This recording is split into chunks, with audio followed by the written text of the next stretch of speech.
Coming to you live from deep within an icy and windy radioactive wasteland. We're the survivors of the alt-right Keck apocalypse.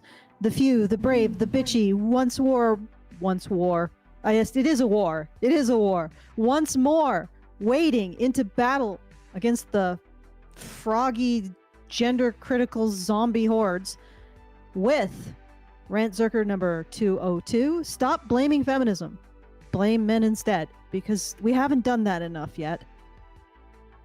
And when feminism really literally haven't. asks for something and men literally give it to them, obviously it's men to blame for anything negative that comes of it.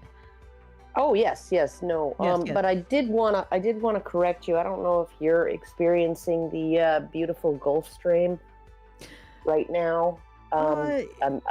Okay, this has got to be a lie. It says it's negative 24. I don't think that's correct. I think it's probably around negative. Let me just do the forecast. It's not positive. We're not getting the Gulf Stream. You're not getting it yet. Not yet. Yeah, that means we'll probably get it in a couple days. It's coming from the west. You're gonna get it tomorrow. Yep. You're gonna start getting it tomorrow. It is plus 3 degrees here. It's gonna be plus 5 today. Ooh. This nice. This is up from minus 50 nighttime lows. Minus 50 Celsius nighttime lows. Yeah, that's you don't leave your house weather. That's you leave your house and you feel like the wind is scraping your face off. Yeah, no, like I waited until it was like minus 25 to go out and shovel snow. Yeah. I was like, okay, I can't put it off any longer. Yeah. It's only minus 25. You can do it. I did it in 3. I only have walks, right? Like I just have 2 sidewalks and like a front walk. And that's it. That's all I do. And because we don't do the driveway because it's gravel. And I did it in 3 goes. And each time I came in, my lungs were burning. Right? They were just burning because it was so cold out there, and you're breathing through your mouth and you get all that cold, dry air into your lungs, and it just kills your lung tissue. And oh God, it was, and my face was like completely numb. And your lung looks like Tutankhamun's skin, just like dusty. Yeah, it's fossilized. It's like it's mummified. It's desiccated. It's like freeze dried. Yeah, freeze-dried lung tissue. Yeah, no. I mean, I bet you could sell that, like freeze-dried cow lungs. You could like make some kind of delicacy. I'm sure somebody eats that. I say that it probably is pretty healthy or something. But I will do the things. So I just want to remind everyone that we are doing our monthly fundraiser. Not my lungs. Not my lungs, because I smoke. So you don't. Yeah, your lungs. Cannibals, we could use your lungs as like. We'll use your lungs as like chimney sweeps. Yeah, hear ye, cannibals. Do not come eat my lungs. They will give you cancer. So. Yeah. Mm-hmm. You'll have to find some other use for them. All right. So I just want to remind everyone we are doing our monthly fundraiser at feedthebadger.com/support. And it would be really appreciated if you are able to support, that you go there and throw a few shekels in the hat. We are in the last week of the month, which is always the most exciting and nerve-wracking time for me. So if you want to actually, reduce the likelihood that I'll have a heart attack, go to feedthebadger.com/support and support early and well. Okay. And also if you want to let me have the heart attack for her. Yeah, no, I don't. No, that's not what we want to offer. No heart attacks. Nobody has a heart attack. Okay, I did manage another morning with my mother-in-law behind the wheel of the car and me in the passenger seat this week. So, oh my God. Yeah, no. I think I'm having like a sympathetic terror. Yeah, no, sympathetic like palpitations and tachycardia. Yeah, no, and I didn't even double up on my heart meds, right? And I get in the car with her, and then it was going to pick her up, right, from the hospital, because she just had like a endoscopy, and like they're checking out her hiatal hernia and seeing whether it needs treatment, like whether it needs surgery or whatever, right? And so but she had to go under IV sedation for that, so somebody has to go pick her up and drive her home, right? I think driving her home was more stressful. Her in the passenger seat and me in the driver's seat was more stressful than the other way around, because she criticizes my driving. She's like, you don't drive fast enough, and you don't change lanes. You pull this illegal maneuver right in front of a cop, and then she's like, right after she did a 10-minute rant about how cops are all bastards, and she knows because she works in corrections, right? And they're all bastards. Like, there's not a good cop in sight, like not even one, right? And she hates them all.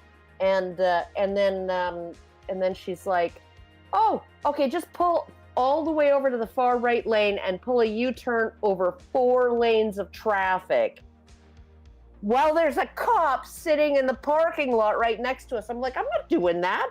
What the hell is wrong with you? Right? She's like, I didn't think you were a rule follower. I don't even know you, Karen. And I'm like, what the fuck? What did they give you? What Language did they pump you full of? Oh my God. Yeah, no, it's like, and so I spend all morning doing that, and I'm just like, my mind is full of fuck. And then like I would start realizing, oh God, I think I'm getting a sinus infection. And then it was like, oh God, I am getting a sinus infection. And how here we are. It was probably the stress. Oh boy, I bet it was. Yeah. Okay, so the end result of all of this is let's go to feedthebadger.com/support to prevent heart attacks of us, like us having heart attacks, because that's bad. And also, if you want to send us a message, feedthebadger.com/justthetip. I guess I will have to do some arm twisting at the hour if nobody does it. So somebody right now, just $5, get this started. Let's move this.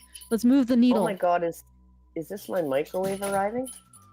All right, so once again, feedthebadger.com/support. And feedthebadger.com/justthetip to send us a message to tell us we are not screaming into the void, because sometimes it does feel like it, especially with women like this. Do you see how I did that, Brian? Did you see? That was clever. That was good. Very slick. Okay, let's do it. Let's play some of this. Yes, while she's distracted by her microwave. Yeah, here we go. I think it is. So last time we were watching this, she was talking about how this hunter-gatherer tribe actually like cuts off the genitals of their girls as a kind of counter to Matt Walsh's statement that they understand the difference between men and women. And we talked about how they also do this to boys, but apparently that's not important. So no, it's never important. Okay, but I just want to say too, they cut off certain portions of the external genitalia of girls and boys. Okay, and but they don't cut off the whole fucking thing. They don't stick penises on girls and like lop the penises off boys. That's true. Okay. Yeah, and it is actually a misnomer, because anatomists now know that the majority of the clitoris is internal, including all of the erectile structures, which correspond to the male erectile structures and are pretty much equal in volume, right? So essentially, women have this, and that makes perfect sense to me, because they both male and female genitals come from the same genital tubercle in the womb, except the male genital tubercle stays external and the female genital tubercle gets pulled into the abdominal cavity. So they're basically just inverted penises with all of the erectile structures around the vagina, right? So everything is internal for women, except for one non-erectile structure with connective tissue and dense. It is a dense nerve bundle, and also the what are those called? The flaps. Labia Labia majora. labia minora, actually, and the. I'm sorry. Yeah. Well, no, thank you for giving me the words so that I could actually explain. So yeah, in order to do the equivalent of cutting off a man's penis, we would have to take a ice cream scoop and scoop out. Good Lord, a woman. Scoop out a woman's entire internal erectile structures. Yes. Yeah. So it's like a melon baller, really. Yeah. This is all like. This is the idea that the clitoris is a small penis is such 18th century bullshit. Like this is actually, it's not even 18th century. This is something from like 2 millennia ago. Well, I think the clitoris is kind of analogous to the frenulum on the penis. But yes, it's actually got very similar.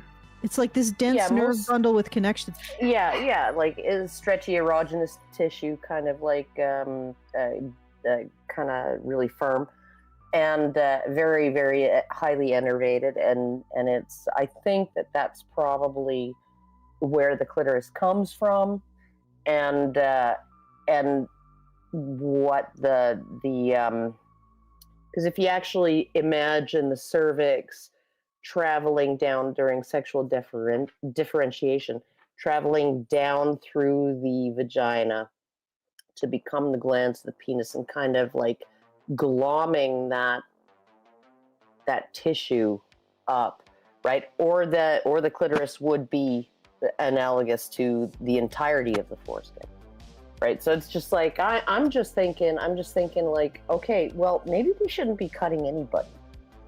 Like, that would be cool. No, Karen, that's misogyny. Yeah. Yeah, no. And like, okay, yeah, no, if you have like a really, really awful abnormality, right? Like, or like, I mean, I can see if you were someone with labia minora that are just like massively huge, right? Or something like that. And they were constantly being irritated by friction, and and you couldn't ride a bicycle, and all of that. If your daughter could like glide like a fruit bat, maybe. Yeah, like it's like I can understand. Well, waiting until they're. Okay. Yeah, except for. Then she'd turn into like a balloon, right? or like a parachute, because like the wind would go up, and then she'd float away. John Leguizamo did like a stand-up bit on that, and he said, "Well, it was pretty funny. I'll say you must unravel it." He joked about that, but probably the best thing that he's ever done was that little bit. Well, and if you look at some defects in male penises, like hooded penises and stuff like that, right? Like they actually they say, or God, what is it? Urethral, defects in boys' penises, right? Where the urethra doesn't come out the tip of the penis, but it comes out, part way up the shaft, and the foreskin is hooded, and so it's like it literally looks like a hoodie. It's attached at the bottom underneath the opening of the urethra, wherever that is. All right, Karen, and stop eating your mic. But they just, doctors say, leave the foreskin alone. Like on those babies, leave the foreskin alone. Like, we recommend against circumcising those boys 100%, because if you are going to need to actually do any reconstructive anything with that penis, which you may or may not, right? Then we're going to be using some of that tissue. So you don't want to cut it off and throw it away. It's valuable tissue, right? So like there's no argument for like cutting off parts of babies and throwing them away.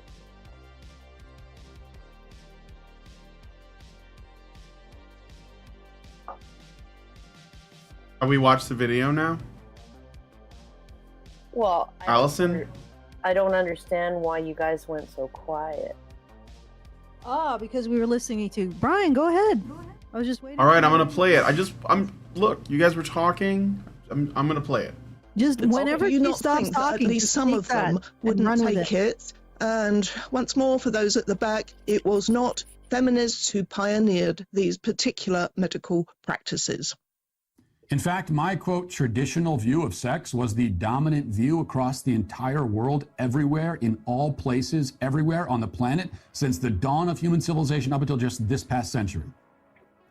And yet for thousands and thousands and thousands of years, traditional gender roles never led to any woman cutting her breasts off in an attempt to identify as a man. Yeah, you know. I'm just pausing for the banana there. That's true. I mean, like, there were women who impersonated men. And there were men who impersonated women, but nobody actually did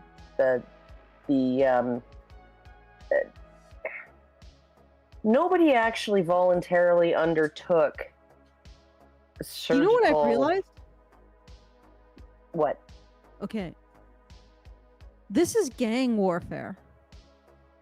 Right? The lunatic girl. It's a turf war. Oh, no. Ryan, smack yourself. Okay. No. Okay. I'm calling Hannah, and I'm telling her you're now the goat. Okay, but hear me out, okay? The feminists, like this gender non-critical person here, or gender critical, uncritical, critical, depending on what she can use it for, she is seeing the supply of crazy ass girls or young women dry up. So I mean, the basically the spinny-eyed women, young women who would usually have gone into feminism and just stood on street corners screaming at people about how they're oppressed and can't speak. Well, now they're going into like LGBTQ. Yeah, now they're going into trans. Yeah, and free Palestine and like all the other left causes. It is a turf war. She doesn't like the fact that the other gang is getting her recruits. Well, then she should have thought of that before she let her movement co-opt all this other crap. They co-opted Palestine. They co-opted race issues. They co-opted migration issues, immigration issues. They co-opted everything, LGBTQ issues included. And they subsumed them under the rubric of feminism. I watched them do it in 2012 at the National Organization of Women Conference. Right? They literally added all these groups to their charter and said, we feminists speak for these people now. Mm-hmm. And now she's complaining that like, okay, so now you're not important. Now women are no longer important in their own fucking movement. Boo-hoo! Well, here's the other thing. They're undercounting the effect of sources of guilt and piety for women and reverence. Like, you can't just be like, oh, women, there's nothing greater than you. Just suck your vaginas for the rest of eternity. Luckily, women seem to have their own instinct to actually attempt to locate sources of something greater than themselves to have piety and reverence for. And they've chosen all of this, well, everything that's represented by that god-awful flag that's just really ugly. I'm sorry. It's ugly. Yeah, that's flag. What flag? But my point is that there is a certain supply of butt-fuck crazy young women.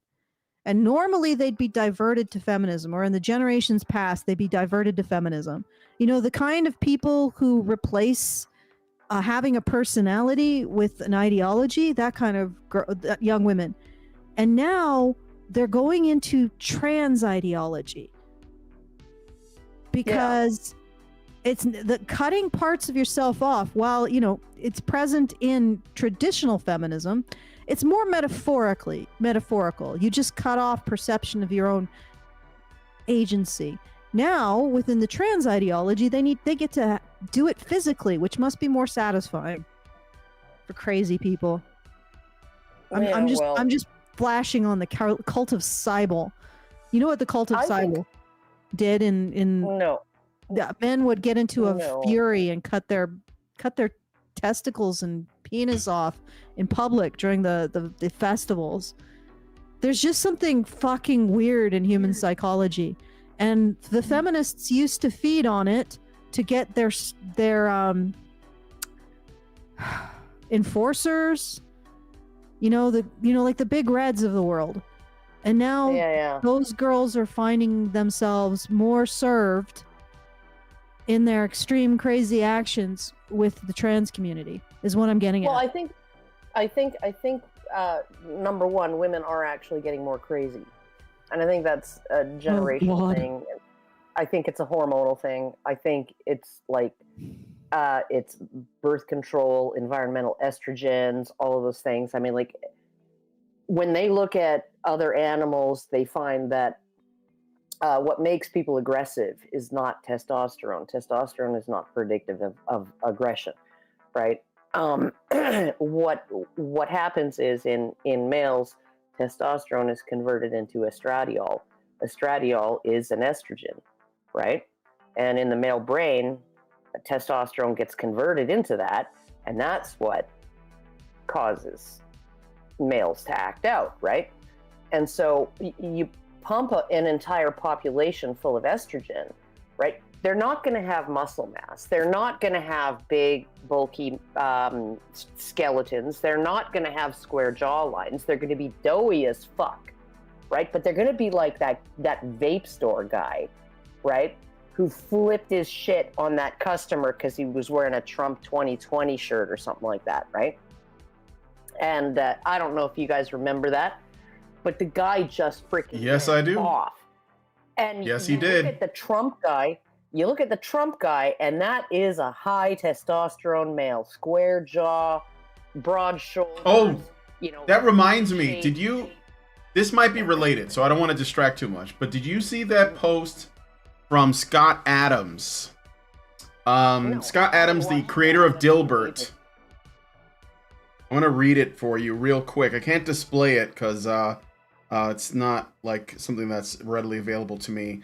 But he said something pretty remarkable that I was like, yeah, we've been saying this for a long time, or at least I have. I don't want to speak for anybody else. I just got to go to my Twitter page really quick. I'm sorry for that, but I thought it was pretty interesting. Scott Adams said this. Here's a reframe for understanding basically everything wrong with the country right now. And of course, you could apply this to the world, really. But he's speaking specifically about the country. We think we have a racial and political divide. We do not. We have a broken mating system. When men and women have adequate mating strategies, they put their focus on mating, family, etc. And in so doing, they become biologically satisfied. Or at least it keeps them busy. Yeah. But when mating strategies fail for a variety of social reasons, like now, men become dangerous and women batshit crazy and start defending DEI and open borders and anything else that increases the odds of women being around additional sperm.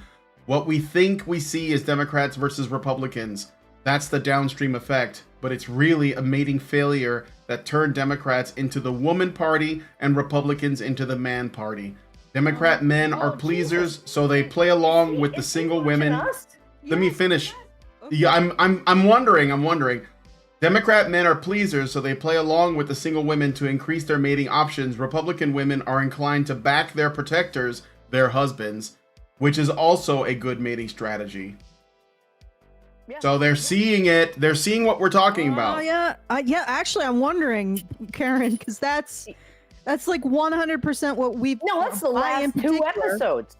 Yeah, but even further than that I've been talking about. First of all, everything comes back to the relationship between men and women, the party of single women. Yeah, that's a couple episodes that we've been talking about that.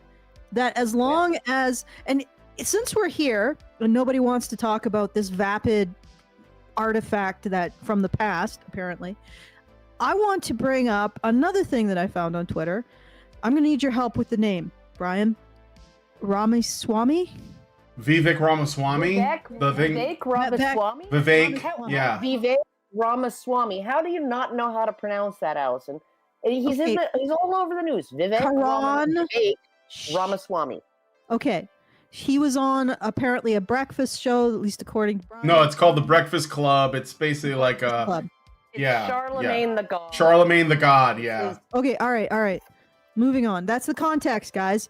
And he said that what we should do is we should make it so that men have to pay for... Okay, so if a woman gets pregnant, the man who's the father of the child should not just have to pay for the child, but also the woman. Of course, he did put in, well, we'll do a paternity test first. So in other words, in his concept, if a woman gets pregnant, she's completely set for life. She doesn't have to get into a relationship with a man. She's just set for life. And I'm like, okay, way to give more incentives to increase the size of the single women party. Like, do you realize that are basically saying the left has too little power? All of the Republicans, all of the conservatives who embrace stuff like this, that is guaranteed to increase the number of single women, single mothers, and otherwise, is increasing the power of the left. Yeah, Period. but I generally like his ideas about, I don't know, dismantling the FBI, dismantling the Department of Education, the Federal Department of Education, dismantling all kinds of federal departments, right? All of those things. Oh yeah, no, he's like, oh yeah, no, you can't just fire federal employees unless you do mass firings, then it's totally illegal, right? So just fire everybody. And it's like, okay, I'm good with that, right? That is one thing in which he is, and maybe it's because of his Indian heritage, he's just completely out to lunch on, that you cannot force a man to support a woman, right, who is not married to him and not providing reciprocal benefit unless you want to create more single mothers. Unless if you want to get rid of single mothers. Unless you want to increase the power of the left. And here's the problem. And the government. It doesn't matter how intelligent, how reasonable, how logical people on the right are. It doesn't matter how sensible Ramaswamy's statements are. When he is handing power, or he is advocating to hand power to the left. Okay? Yeah, no, he doesn't realize that that's what he's doing. He thinks that he's dealing with traditional values. And conservatives need to realize this. Yeah, no, and I think matter. I think in some ways he is adhering to conservative values, right? Okay, there was no such thing as child support in the past. It was all called alimony. Right? It was whether divorced or whether it was like a paternity suit and a lawsuit, right? It was all the man paying the woman and his children, paying for their expenses, paying them to exist, right? Like, he covered all the expenses. That didn't change until the mid 1800s or something like that. Right, when they decided, okay, well, it's not really fair to make a man pay for a woman to exist just because she had his baby, right? So yeah, no, well, I mean, he also had to marry her first for that. I mean, men would often pay for their concubines and that as well. I think it might have been forced legally, but anyway, continue to your point. But I mean, this idea of separating alimony from child support, that was it's a fairly recent innovation, but supporting the mother of your child and your child, that's been around for hundreds of years, right? The idea of forcing a man to do that. So whether you did it via a shotgun wedding, or whether you did it by a paternity suit and just forcing him to do it, or blackmailing him into doing it. You know, like, and this was back when sexual mores were very strict, and men did not necessarily want anybody to know that they were players. They wanted to know that they wanted people to know that they were desired, right? But they didn't want people to know that they were philanderers, in general. So it's like, I'm just looking at it and I'm thinking, okay, like that was shocking. And Brian, if you can email me that tweet, I'll fucking rip a strip off that guy. Yeah, but it is great to see that the Vivek tweet. Yeah, a lot of men's rights activists gave him shit for that. I have it here. I'm gonna drop it in the. I'll send you the link in a Discord. This is from a while back, because I remember when Vivek was doing the rounds, he went on Charlemagne the God.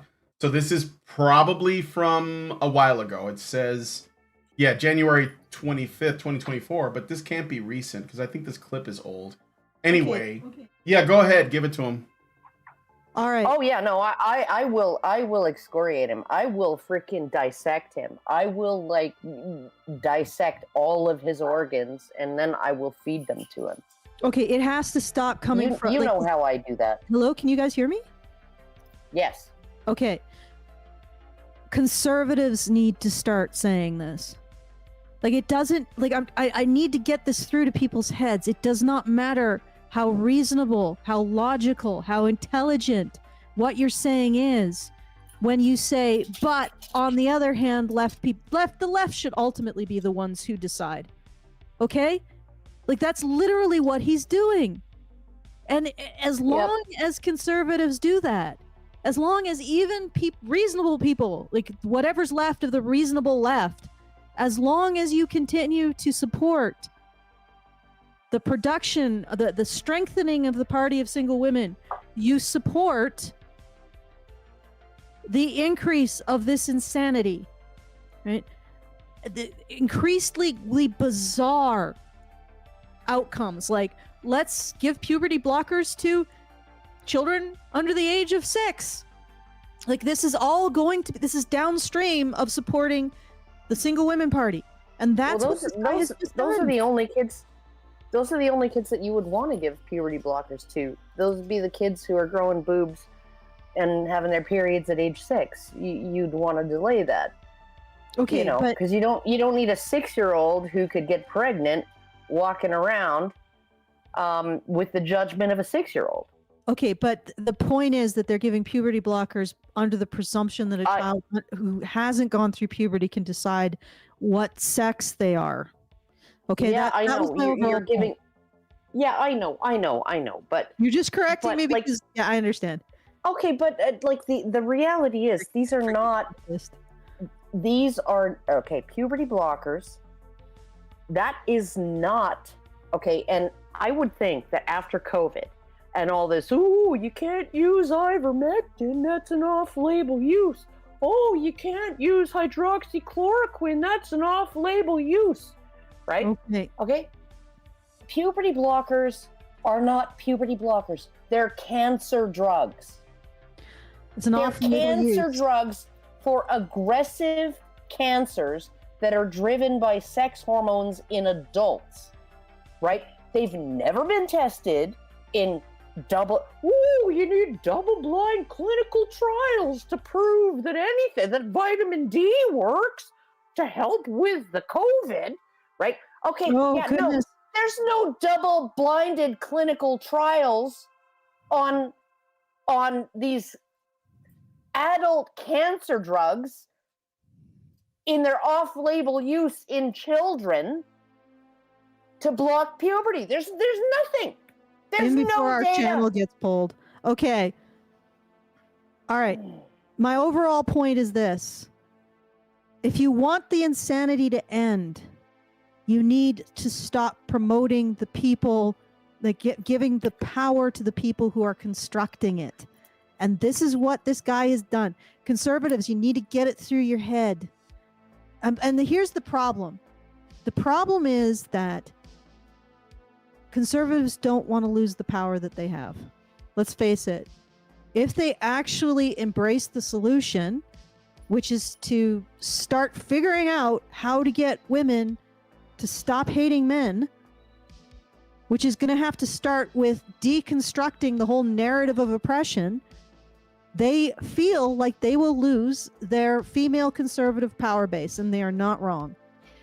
So they're stuck handing more power. It's like being caught, you know that analogy you used, being in a cage with a tiger, right? Yeah. And you're feeding the tiger cub. The right is feeding the tiger. You're in a cage of the tiger cub.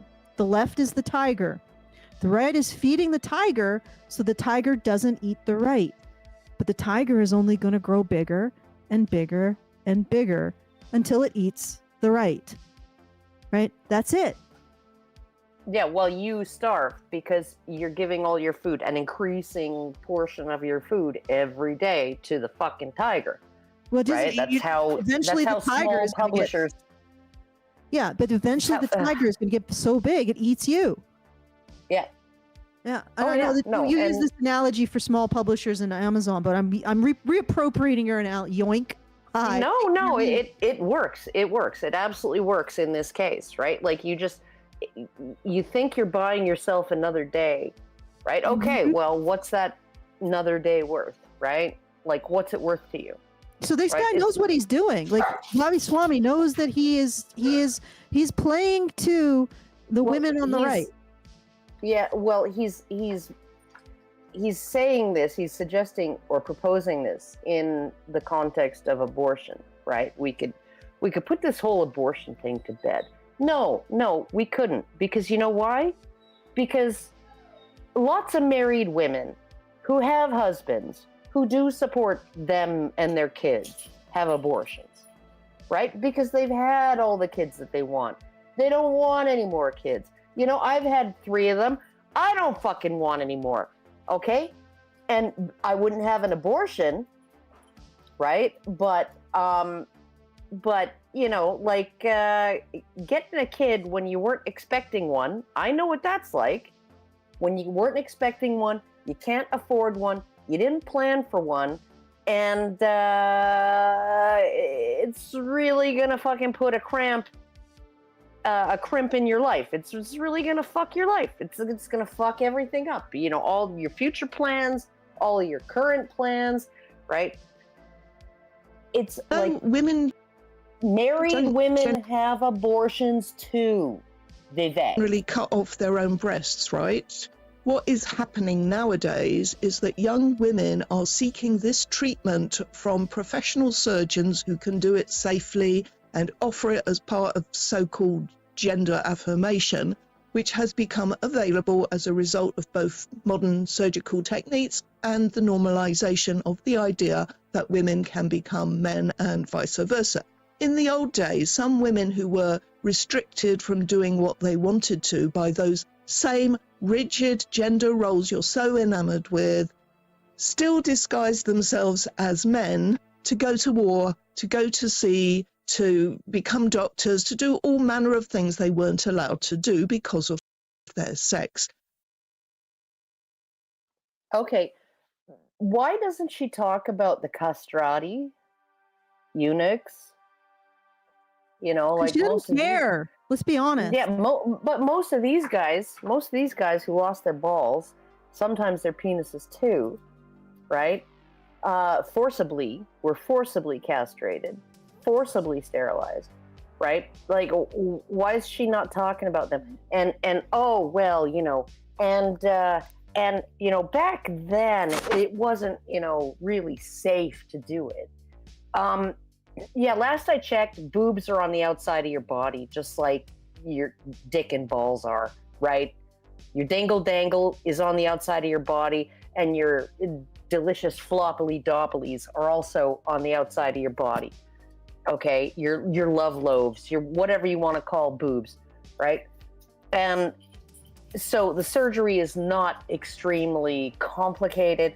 It's not extremely dangerous. They've been doing it to men and boys for centuries, cutting off their balls, cutting off their dicks, right?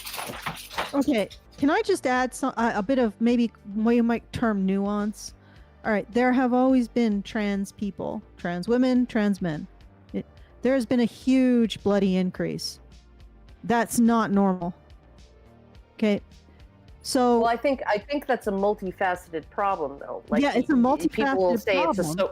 it's a social contagion. People will say it's because of chemicals in the water turning the frickin' frogs gay, right? Okay, yeah, it's everything. It's all of it. It's the new victimhood. Okay, so these young women want to get in on the new victimhood, right?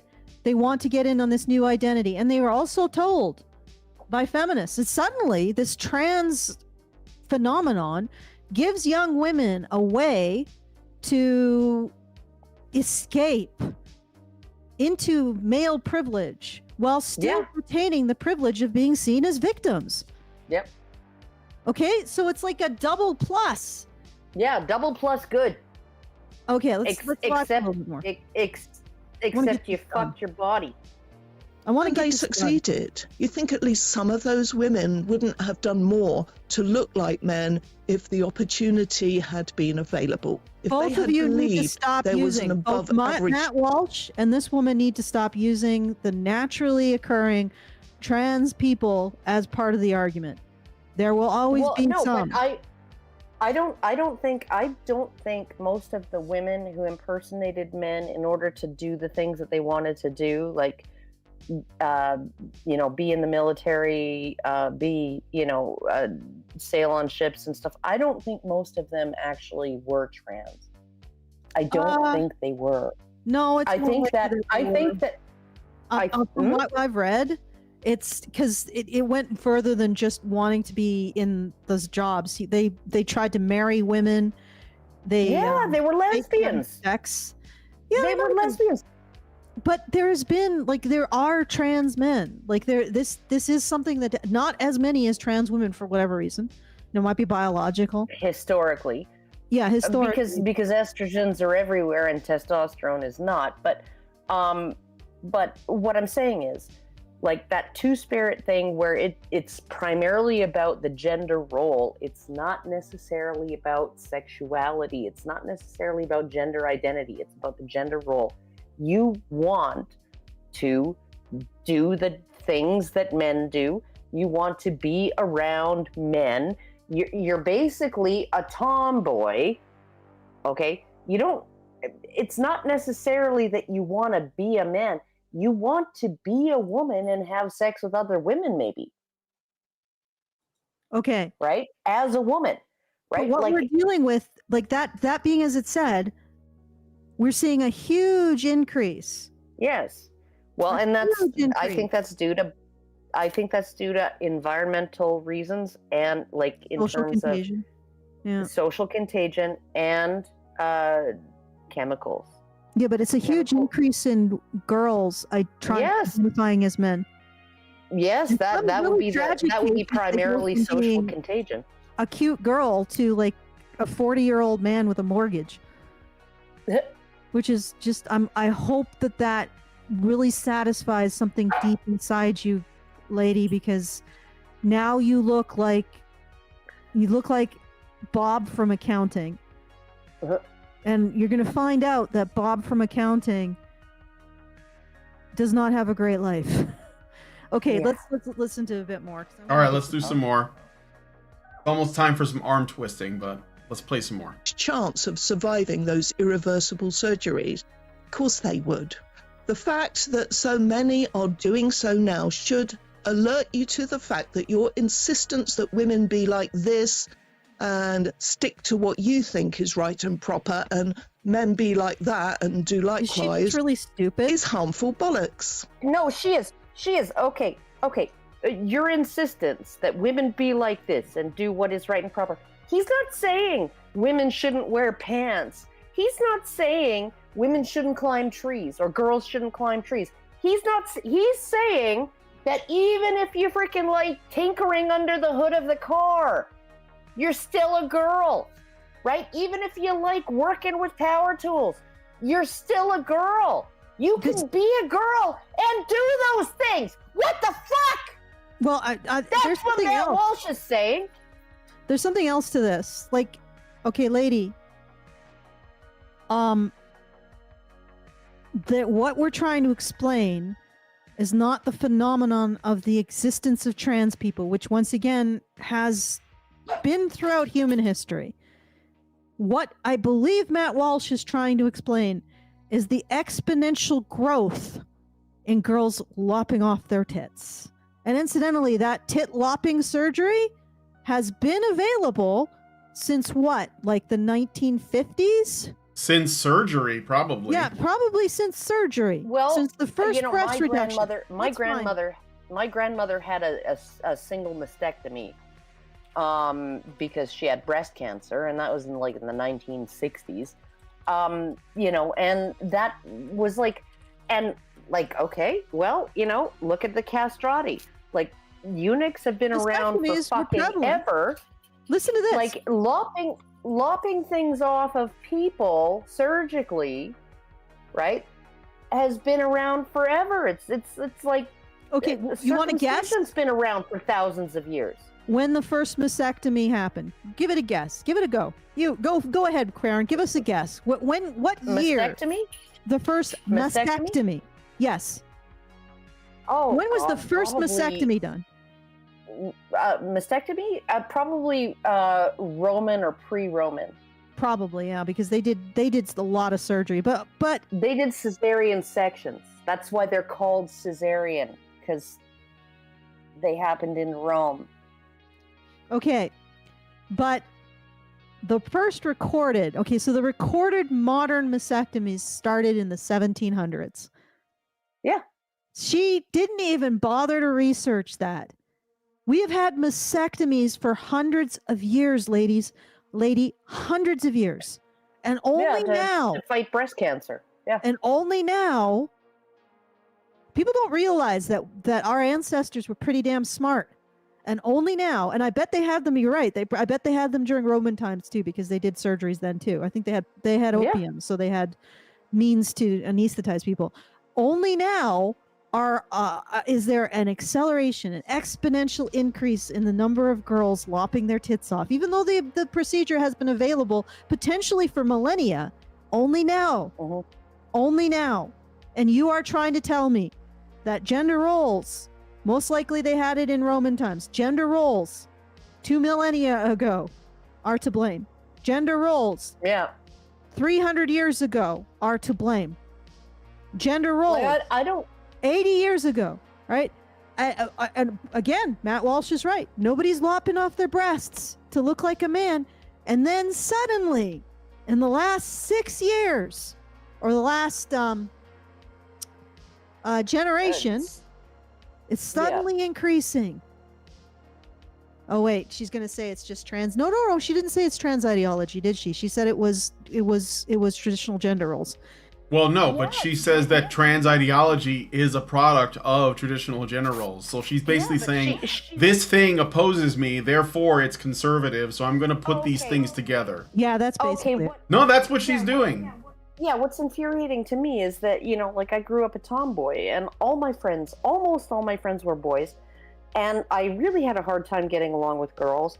And I was one of those girls that would have been like, a prime target of the groomers of today, right? If I'd been attending elementary school in the last 5 years, I'd probably already be transitioning, right?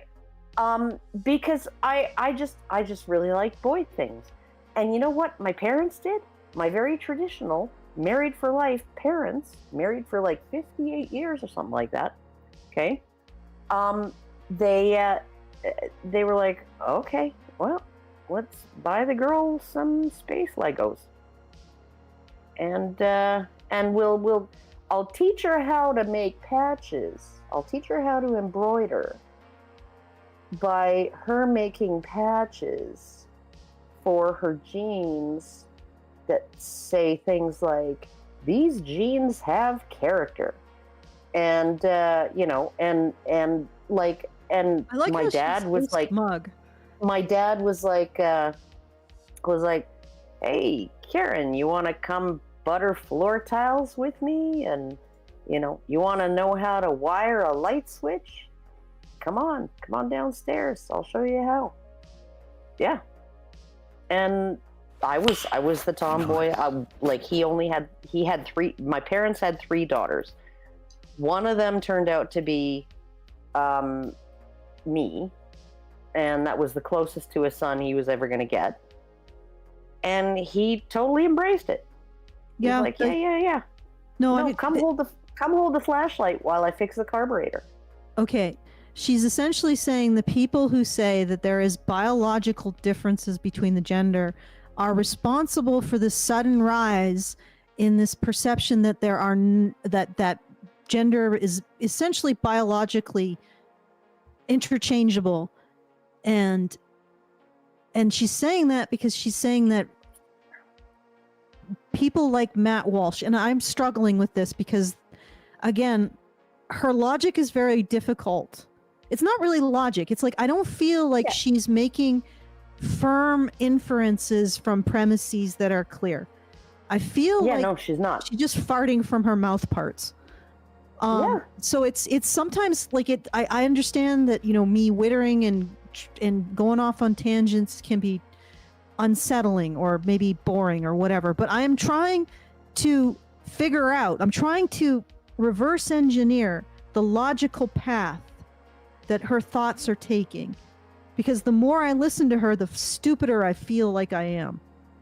Well, okay, Matt Walsh, his premise is basically, okay, if you're a female, okay, you're a female, you can't change that, even if, and he's just like, even if you wear pants, even if you are interested in boy things, even if you like sports, even if, you want to join the military, even if anything, right? Even if you're attracted to women, doesn't make you a man, right? She's saying, if you're a female, even if you like boy things, even if you enjoy sports, even if you want to join the military, even if you want to do man things, okay, doesn't make you a man. I don't see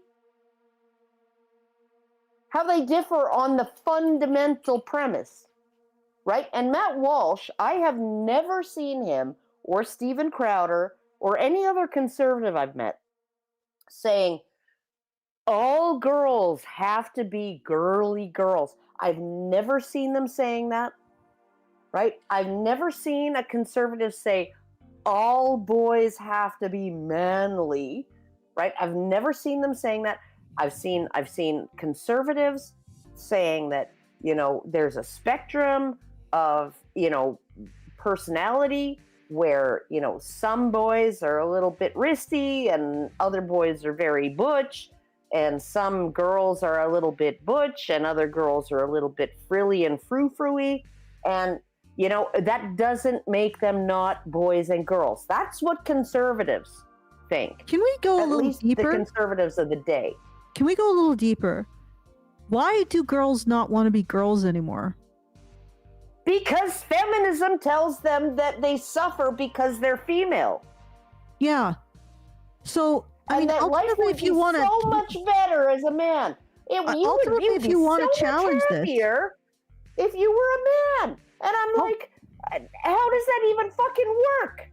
Okay. Like, we're on the verge of World War III. You want to be a man when we freaking enact conscription? Well, it's not going to apply to them. But regardless, let's look at this, okay? Why do girls want to be boys? Right. She's saying it's because of strict gender roles which don't exist anymore. Right? Well, Matt Walsh is saying, I would say, I don't know if Matt Walsh does it years this way. Or more. I don't know if it, but, and she says, well, look, there were girls who wanted to be boys during other times of strict gender roles. Not to the same degree, though. Like, we've seen an exponential increase. So strict gender roles can't be the reason why, right? So why do girls want to be boys now? And this is something that conservatives need to think about, too. Because they're so focused on trans women. Meanwhile, the number of girls who are lopping their tits off and cutting out their ovaries is exponentially increasing. Yeah. And you're just ignoring it in favor of constantly, let me The be danger honest, to humanizing women. trans women. The danger to women of having males, biological males, in women's spaces, in women's locker rooms, in women's bathrooms, in women's sports. Oh, it's a danger to women. That's the primary concern. But trans right? men And- wanting to be in men's locker rooms, that's not a problem? Like, well, okay. Even if I don't know that it's okay, let me get to my conclusion. Just relax. All right. Why are girls wanting to be boys now? I mean, we can talk about all of the trans agenda and stuff, but the answer is because feminists have told them that Have it is lied to- horrible to be a girl. lied to them. Have lied to them that it is horrible to be a girl. All right? And if you want to stop these girls from pursuing this particular avenue, you need to start pushing back against the whole complex of bullshit around men oppress women. The end. Again, it just comes back to the party of single women and the primary foundational narrative that men oppress women. Everything is downstream of that. Everything. The right being stuck in a cage with a tiger that they're feeding and will eventually eat them is downstream of men oppress women. Yeah, Okay? men are privileged, women are oppressed. If you like Ramaswamy, if you are like Ramaswamy and you want to appeal to conservative women who are also indoctrinated to the attitude that men oppress women, you are feeding the tiger of the left.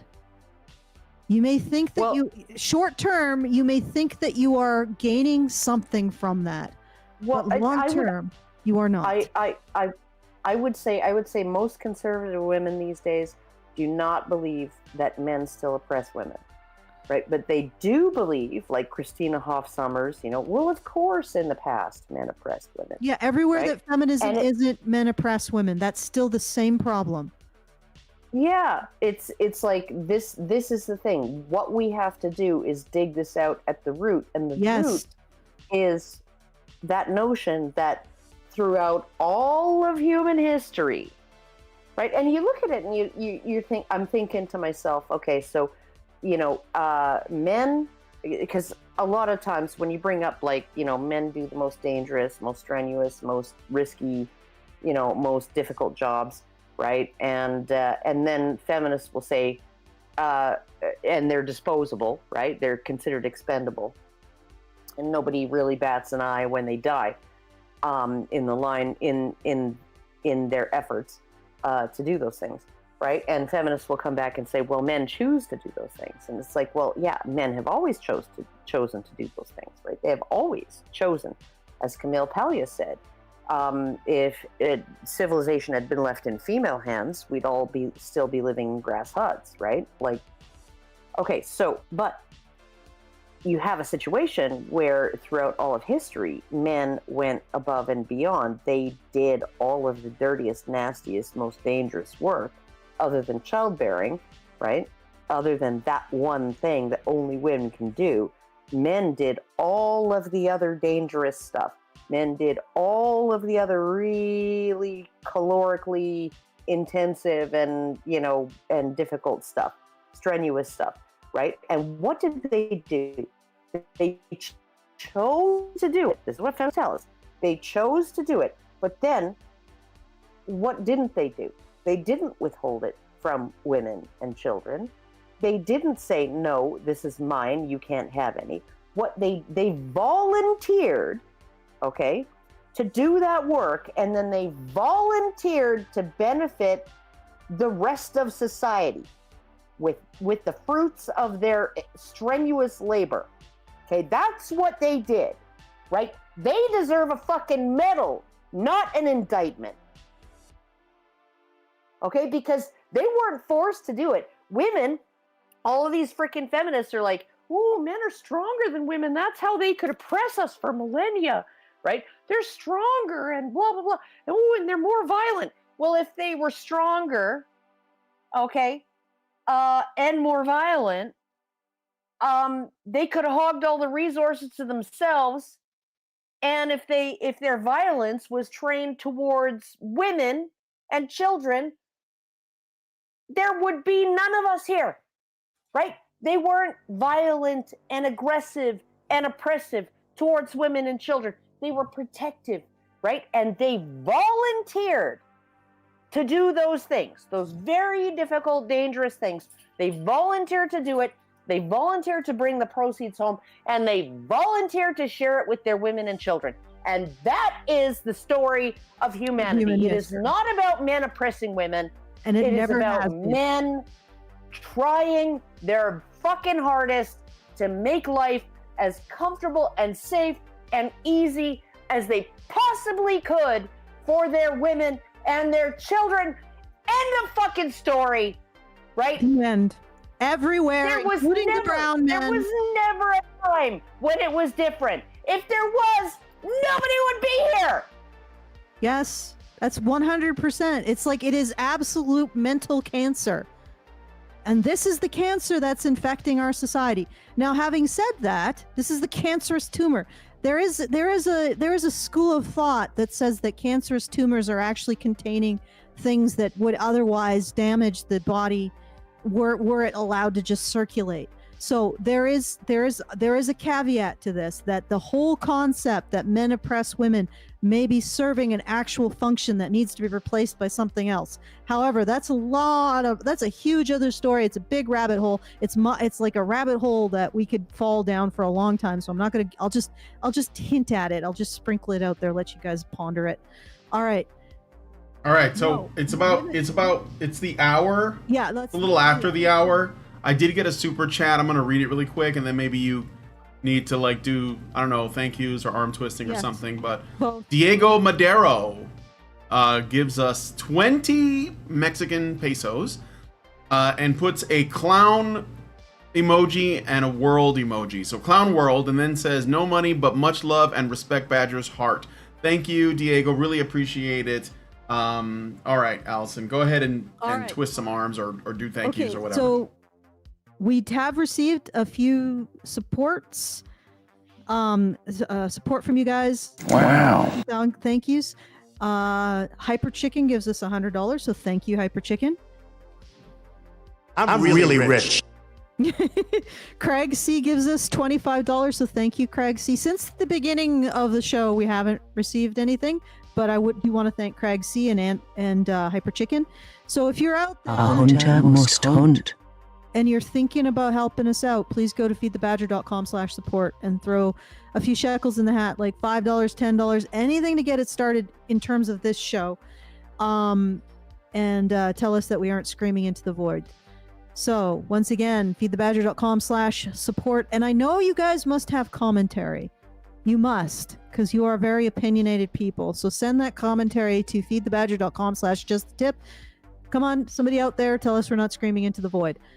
Give us your opinions. We like them. Or tell us we're full of shit. Yeah, that's good too. Whatever. Go feedthebadger.com/justtip. All right, and I don't know if that's enough arm twisting. Okay, guys. Let's do some more. You're sitting yourself down, listening to us. Go take your arm and twist it for me, and then go to feedthebadger.com and either put a few shekels in the hat for the monthly fundraiser at feedthebadger.com/support, or send us a tip at feedthebadger.com/justtip. Twist your own arms. Is that like the typical female thing? Why should I have to enact the emotional labor to twist? Emotional labia. The emotional labia. I'm actually twisting my left arm right now, because that's what I do to keep it limber after I broke my elbow. So keep those arms limber, twist them yourselves, and go to feedthebadger.com/support. Just $5. Let's get this moving. Okay. For many decades, if anybody argued that women can compete with men in sports and do everything men can do, it would have been a feminist.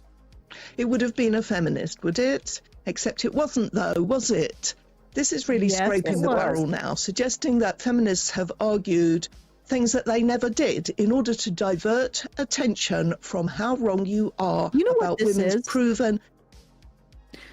You know what this is? What about that tennis game, that tennis match? You remember that tennis match that was very famous? Oh, yeah. The Battle of the Sexes thing?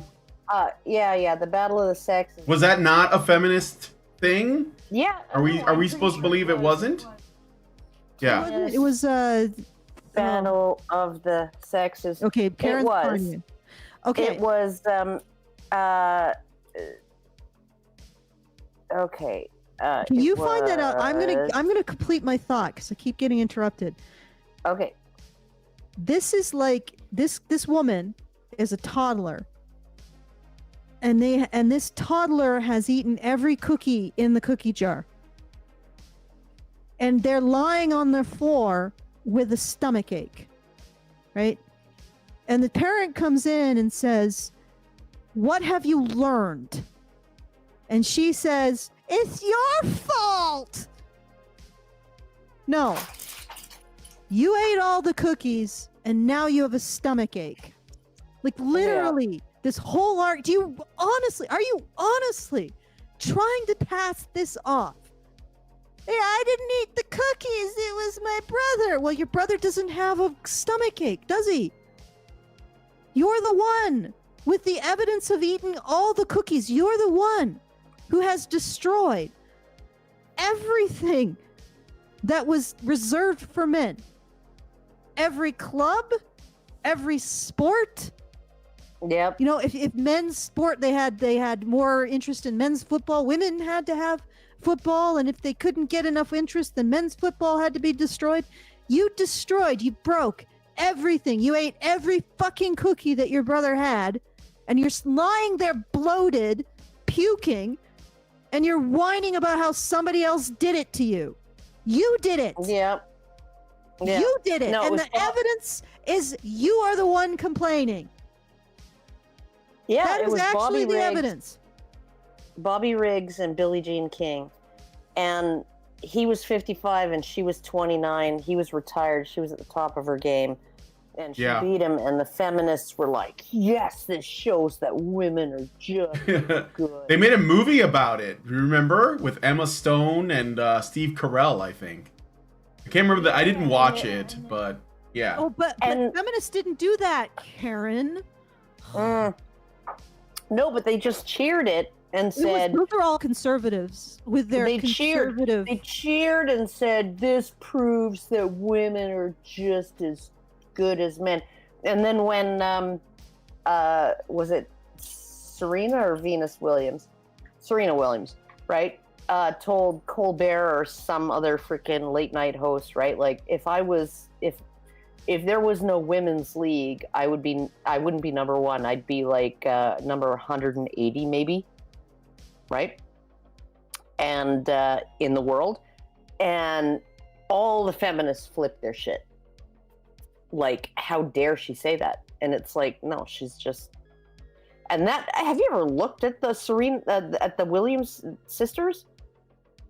Oh, those are brick house women. They're like, oh yeah, no, yeah, they are like freaking brick shit houses. They look. Yeah, they are. They're Michelle Obama beefy. No, they're Ben Johnson beefy. You know, like he was the yeah, sure. I'm sure they're juicing too. I'm sure they are. I mean, most people are. Yeah. If they aren't, their ovaries are like really overproducing androgens. But like maybe they got polycystic ovarian syndrome or something like that because like they're congenital adrenal hyperplasia. Is it awful that if you find muscly women attractive though? Well, yeah, plenty of guys like muscle mommies. Yeah. Oh Jesus. Oh no, like me? Like, are you talking about me personally? No, I'm talking about period. Like the thing is that we can complain about Serena Williams, and the thing is that she's being honest. She's still feminine. Absolutely. I remember when she threw a tantrum and No, like still when got- people called her out on her bad sportsmanship, she blamed sexism for it. Yeah, but at least still she's being honest She's here. still got the waist to hip ratio, right? She's still physically fit. She still looks fit. It's like, oh God. The very first time I watched Terminator 2, and I saw Sarah Connor doing pull-ups in her freaking cell, and I was like, oh Jesus, that bitch is so ripped. I want to jump her bones. Yeah. I mean, Okay, I think we're digressing.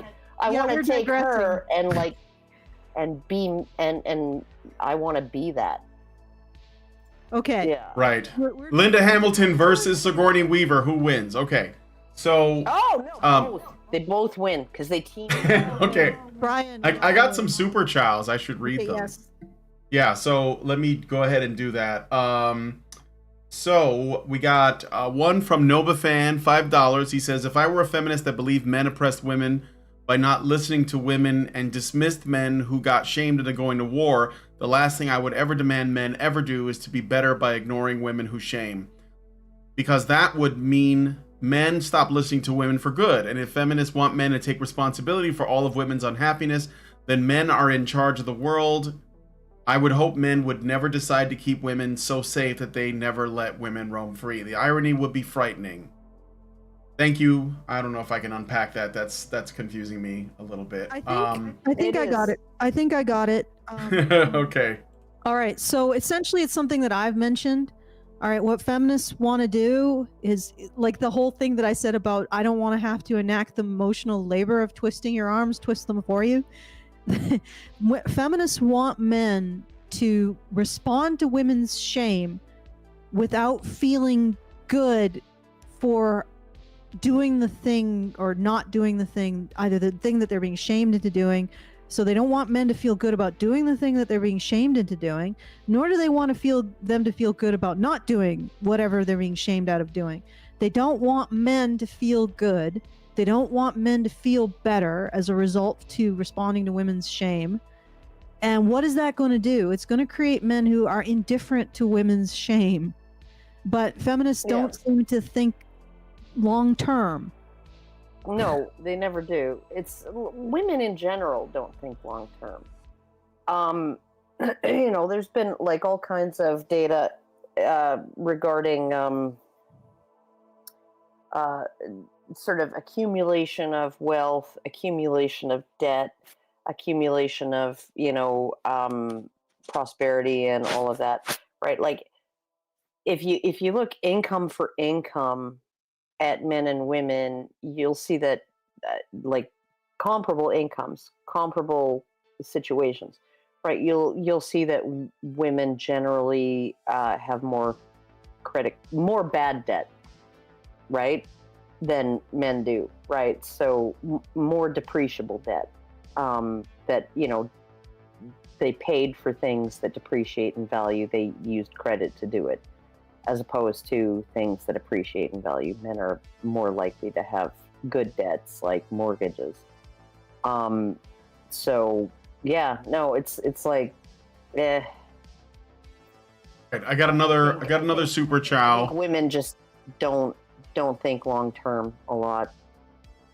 I got another super chow. Richard Bier gives us $5 and says, I wonder how many of these third world communities where the people hike for hours to gather water for the village are female-led versus digging a well right at the village, if it might be a male-led village, because how can it be reasonable to undertake such a journey for something that could be obtained by performing some one-time labor to establish a local water supply? Well, it might be a situation where they aren't able to do it, or maybe they don't have the tools to do it. But I mean, I guess that speaks also to this whole long-term thinking. And this woman probably is a real example of the long-term thinking. She can't even do long-term thinking backwards. Yeah, no, and it's kind of like you're right at the consequences of your actions. Can you look backwards in a long-term format? Yeah, no, it's kind of like Biden's energy policy, right? Like he's saying, "Oh, well, we're pumping more oil now than we were under Trump." Okay, yeah, but Trump authorized all those oil wells because oil wells take between 5 and 10 years from inception, from purchasing the lease, right, to actually starting to pump oil, right? And then they're expected, you only drill if you expect a 20-year return on, 20 years of production, right? So you're thinking long term, right? He's like, well, we're pumping more oil than when Trump was in office. And it's like, okay, because Trump made it easier for people to get leases, for oil companies to get leases, and for them to get permits, and for them to actually be able to less oil. I thought that was the goal. Less oil. Yeah, but no, that's what Biden has said. We want to pump less oil. But then when people are like, the oil prices are so high, and it's because of you, Biden, he's like, we're pumping more oil than we did under Trump, right? Yeah, I know. It's a long-term issue. But it is like an extremely long-term issue. You can't say, oh, well, the climate, like, okay, well, we're gonna make it so that people can pump oil today. We're gonna make it easier for them to buy permits or buy leases, and then do the exploration and put in all the work and blah blah blah. And tomorrow there's gonna just be more oil coming out of the ground. That does not work. Right? Yeah, no. I think we all get the point. But all of these liberals, right? The liberals, right, are like, well, it should be instantaneous. And then the counter argument to that is the right keeps feeding the tiger in their cage. Yeah. Say hi to Jojo, please. What did you mean about that, Brian? Do you want me to say hi to him? Oh, no. That was earlier when Jojo was in here. Oh, okay. He's not here anymore, so. Goodbye, Jojo. I mean, he's long gone. He's with Lindsay. Everybody, send those super chows to feedthebadger.com/justthetip, and I will give you some thank yous. No offense, but it seems like both parties are pretty freaking short-term thinkers. Well, yeah, no, but I mean, like, then when Biden comes in and says, we're going to do no more fracking, we're going to do no more this, no more drilling on federal lands, no more nothing, right? We're going to shut down these big long-term projects like Keystone XL, Anwar in Alaska, all of this stuff, right? We're going to shut them all down. We're going to cancel them, even though they're halfway done, right? We're going to shut them down, right? And then the market immediately responds, right? That's the thing. The market immediately responds, and gas and oil prices shoot up because they're anticipating, because there are these things on the stock market or on the commodities market called futures, right? And I could buy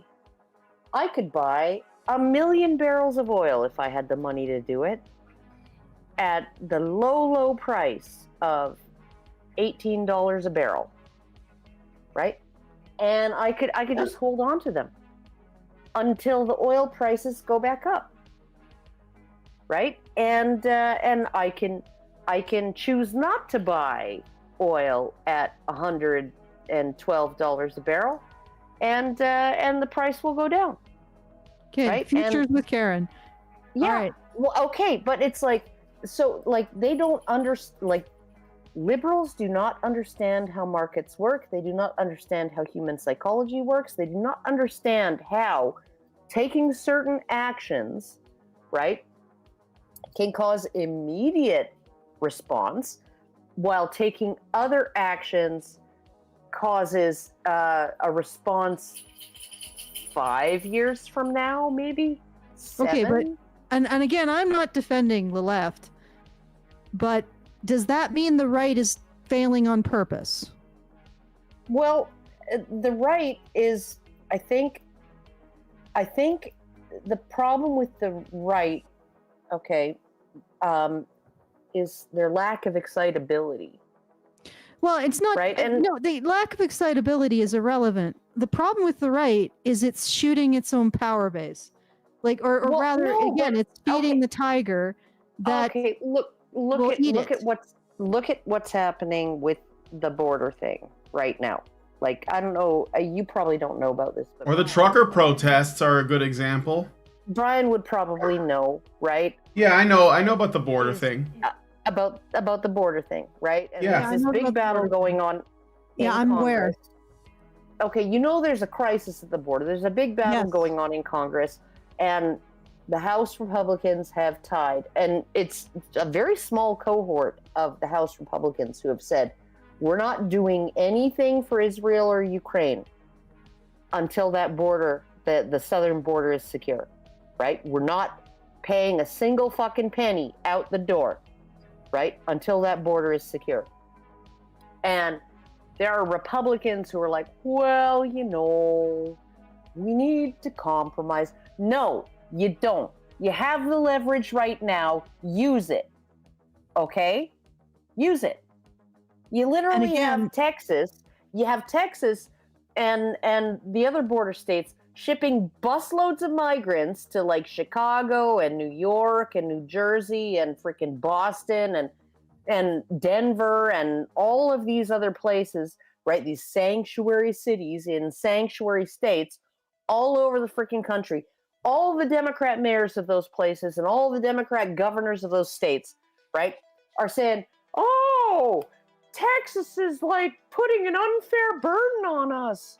Yes, I'm aware of all of this, the nuances. Okay. And you still have Republicans in Congress saying, well, you know. And the reason why, again, the reason why is because this is what I'm seeing. The left, they're not willing to be ruthless. That's what it is. Okay, it's but like, never mind. Yes, dear. They're not being strategic long term.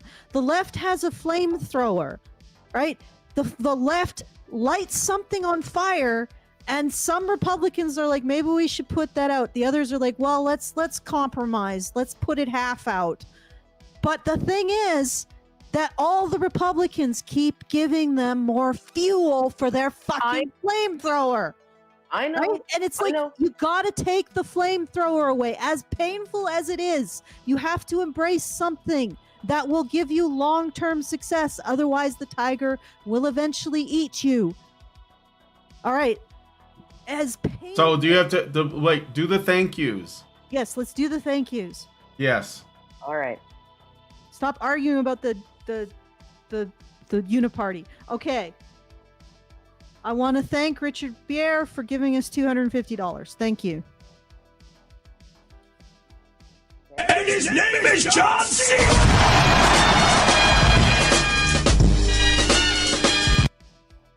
Okay, and when Brian played that, Kevin's head went straight up, even though I'm wearing headphones. Just wow. And his name is John Cena. Apparently, Kevin really likes John Cena. She really loves that little clip. All right, good Lord, people. Can I put a hope into the universe that we finally get through this? We got like 3 minutes left. You know what, Brian? Okay. I don't give a fuck if we have super chows. Play another goddamn minute of this. Okay. Capabilities. Women fought tooth and nail on both sides of the Atlantic to be allowed to participate in sports, to compete against each other, to have their own events. And they were pushed back at every step of the way by men like Matt Walsh, who didn't approve. Oh, you weren't. Oh, for the good Lord. Did that really? No, that's... No. Nobody pushed against fucking women's athletics. Yeah, no, women played croquet, and they played tennis, and they played, and you know what? Probably a majority of women didn't want to play sports at all, and that's fucking okay. Probably a majority of women didn't want to play rugby and cricket. Yeah. Yeah, but I mean, there were probably a lot of women who didn't want to play sports, period. There's probably a lot of men who didn't want to play sports. That's not oppression. I think she's probably talking about, I don't know, at some point, maybe doctors were like, strenuous sports, blah, blah, blah. You know what? That was gone at some point in the Victorian era. The calisthenics and sports were something that were promoted for women. All right? Yeah. So this is nonsense. Right. Dogs, both of you, People stop who it. seriously argue that men be allowed to join women's sporting events are the trans lobby and their supporters, not feminists. Now that argument primarily comes from trans activists, and you want to pretend that they aren't saying exactly... Okay, wait a second. Again, this really infuriates me because they just... how many feminists are promoting trans activism? Yeah. Probably the majority, honestly. Majority. Probably, yes. Yeah, well, She would probably say they're all mistaken. feminists. Or they're secretly they're secret conservatives, like that entered into the trans lobby, so they can push the conservative agenda of turning men into women and women into men.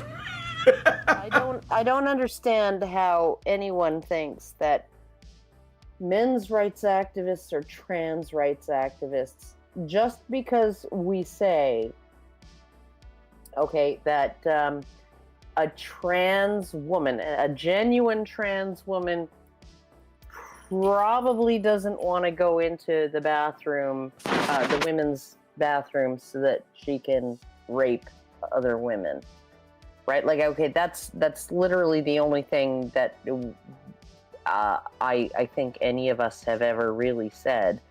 And you do you, and you know, like, if you're an adult, you go ahead and do your thing, and like men's rights, okay, and conservatives have always been just like, well, you know, you can be as boyish as you want, but still doesn't make you a boy, right? That's literally all conservatives have ever told me. You can be as boyish as you want, still doesn't make you a boy. And I'm like, I've never had a problem with that, because... Yeah, let's continue. Let's get through more. Maybe we can finish it. See what your club has been saying for like a century? It's absurd. What's absurd is that Matt Walsh can get away with this level of dishonesty. Helen, you say that I understand that a man is a male person and a woman is a female person, but that I think, quote, a whole bunch of other things follow from that. Yes, you're exactly right. I think that being a man means something, and it means more than just anatomy. Okay, so what does it mean? What is it? Means that they're better than you, okay? It literally means that the average woman, or sorry, the average man has more ability to follow logic and reason than you. And you are demonstrating that, because you are on the floor with the freaking stomach ache, insisting that you are not responsible for having eaten all the cookies. Yep. Being a man means. And being a woman means something. It means more than just anatomy. Yeah. At no point during this rant do we hear Matt Walsh laying out his philosophy of the meaning of being a man or a woman for us to scrutinize. What are the qualities that lady, are or should be peculiar to men? Yeah, well, you know why? You know why? And what? You know why he's not laying them out? Because he doesn't dictate that. He doesn't dictate what defines a man and what defines a woman. He doesn't. I'm sure that if he caught his wife in rubber boots pouring a freaking foundation for the garden shed that they want to put in, right? He wouldn't be like, I'm gonna beat you, woman, because you're doing the manly work. No, I don't think he's that kind of guy. I really don't. He doesn't strike me as that kind of guy. Right? Like, no, he's just a regular.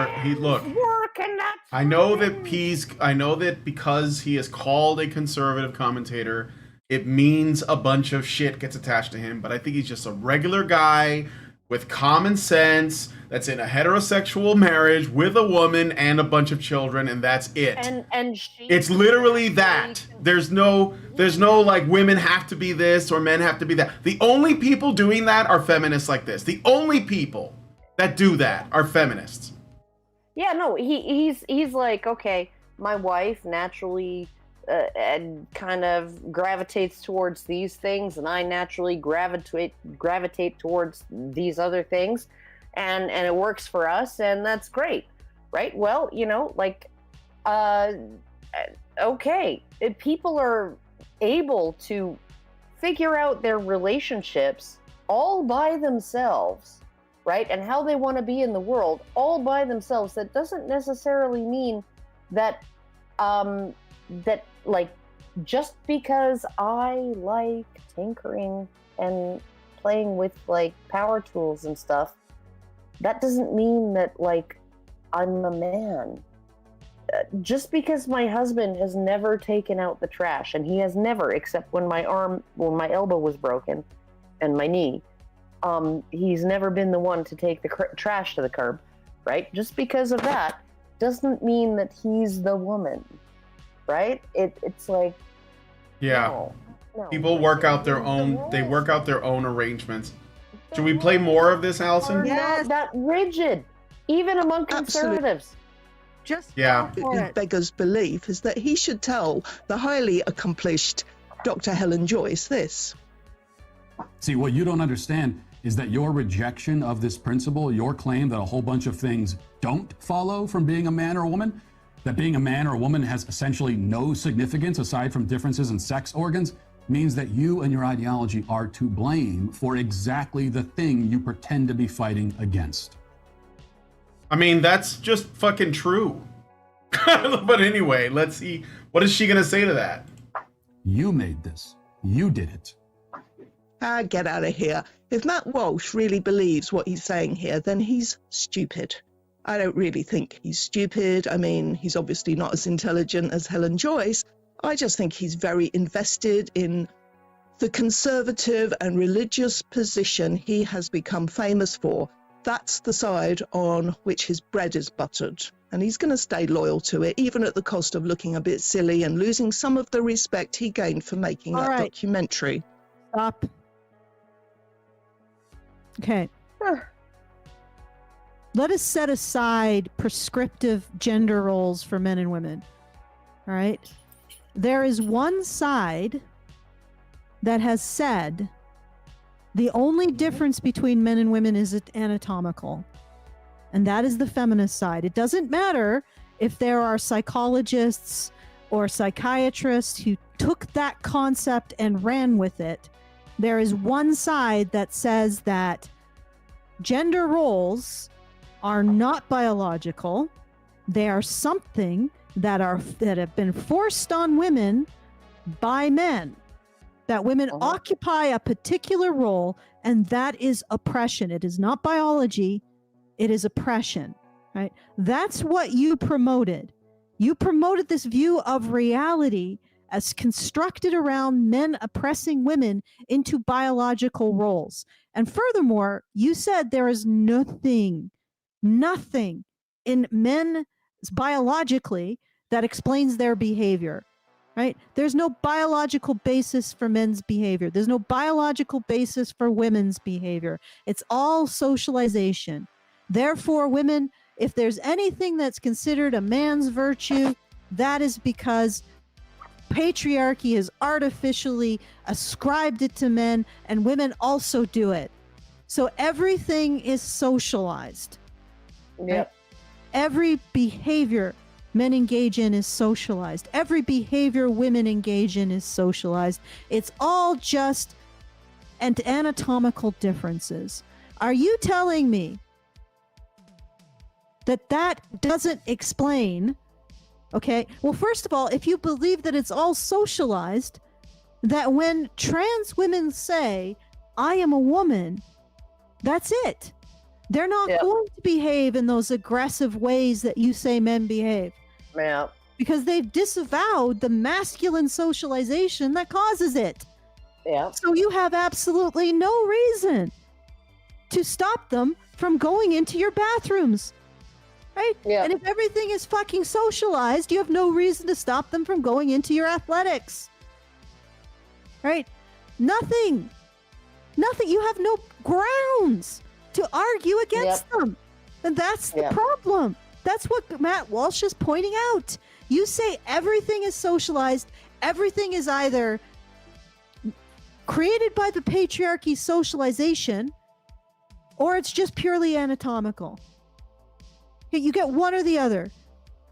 Either gender roles are a product of biology, are behaviors that are a product of biology, and therefore you can say, well, even if you change your anatomy, even if you attempt to look like a woman, you're still going to behave in ways that we have ascribed to male socialization because of biology.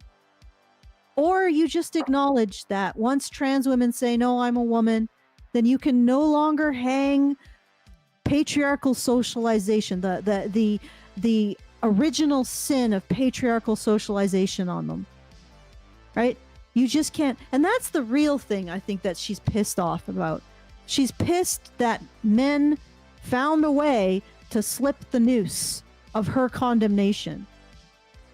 Men find a way. Yeah. But that's the thing. Like, it's like you have it one way or the other. And if it's just anatomy, then men can become women by simply changing their anatomy. Maybe, like that they're doing all kinds of things with printing, 3D printing organs, right? Eventually people will be able to 3D print genitals, and it won't just be like this fake wound. It will be a literally 3D printed vagina or a 3D printed penis. And you'll just slap one on. And according to you, when that happens, trans men will be men and trans women will be women because it's just anatomy, right? And if it isn't just anatomy, if socialization comes not just from, like patriarchy, but it actually comes, it's part of biology. Yeah, like, how do you explain to her that you cannot have it both ways? No, you can have it both ways. That's the thing. Yeah, right? because men let you. No, you can have it both ways, right? You can say, like I do, right, as a not feminine presenting woman who like has mostly male interests, that you mostly male interests. I mean, like, I did used to achieve a state of zen like bliss folding diapers for my kids while they were napping, right? But like I'm a wife. I'm a mother. I loved breastfeeding my kids. It was just like a transcendental experience. It was like, oh my God, I'm nourishing my offspring from my own body. It's like, this is amazing, right? Like, it's amazing that I can do this. And I went through all of the hormonal things that women go through when they have kids, which is, you don't want to let them out of your sight when they're little. You don't want to be away from them for any length of time. Like, I used to like, I'd be out, and the kids would be, with their dad, and I'd be out shopping or something, and I'd just have a passing thought, I wonder how they're doing. And then, like, I'd have letdown and my boobs would start leaking and I'd like be just soaked, right? I mean, like, these are biological things, right? These are biological things, right? That define womanhood. And, but at the same time, I was never particularly interested in mommy things and, taking my kids on play dates and sitting around and having coffee with the other moms, because they all talked about things that were uninteresting to me. And they never got my jokes, or they were scandalized by my jokes, and, and all of that stuff, right? Like, it was like I was a hybrid of male and female, even in those hormone-driven months of pregnancy and early childhood of my children, right? And and all of that, you can say that all of that, is it's partly biology, and well, you could even say that it's all biology. It was all my biology saying, well, here's what I like. I'm a tomboy. I don't like doing these things. I don't like doing those things. I don't like being reliant on a partner to do these kind of heavy tasks and stuff like that. I don't enjoy that. I don't want my husband to touch my power tools, right? I don't want to leave these tasks in the hands of others, right? I don't want to to sit back and relax and let somebody else do these other things. But at the same time, there's like this incredible instinct towards nurturing and looking after people and all of that, right? Like, so I'm this kind of weird in between person, and I don't fit squarely into either category, right? I'm not a girly girl. I'm not a manly man.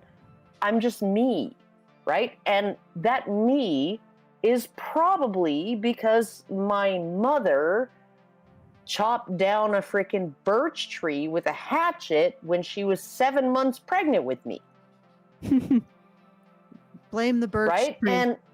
And I got a freaking flood of testosterone in utero because of that, and I got the digits to prove it, and it's like, yeah, no. So it's like I'm thinking like. And the nice thing about growing up in the 70s was Marlo Thomas. We were free to be you and me, right? You know? I've forgotten that, eh? Like, just free to be you and me. But here's the thing. If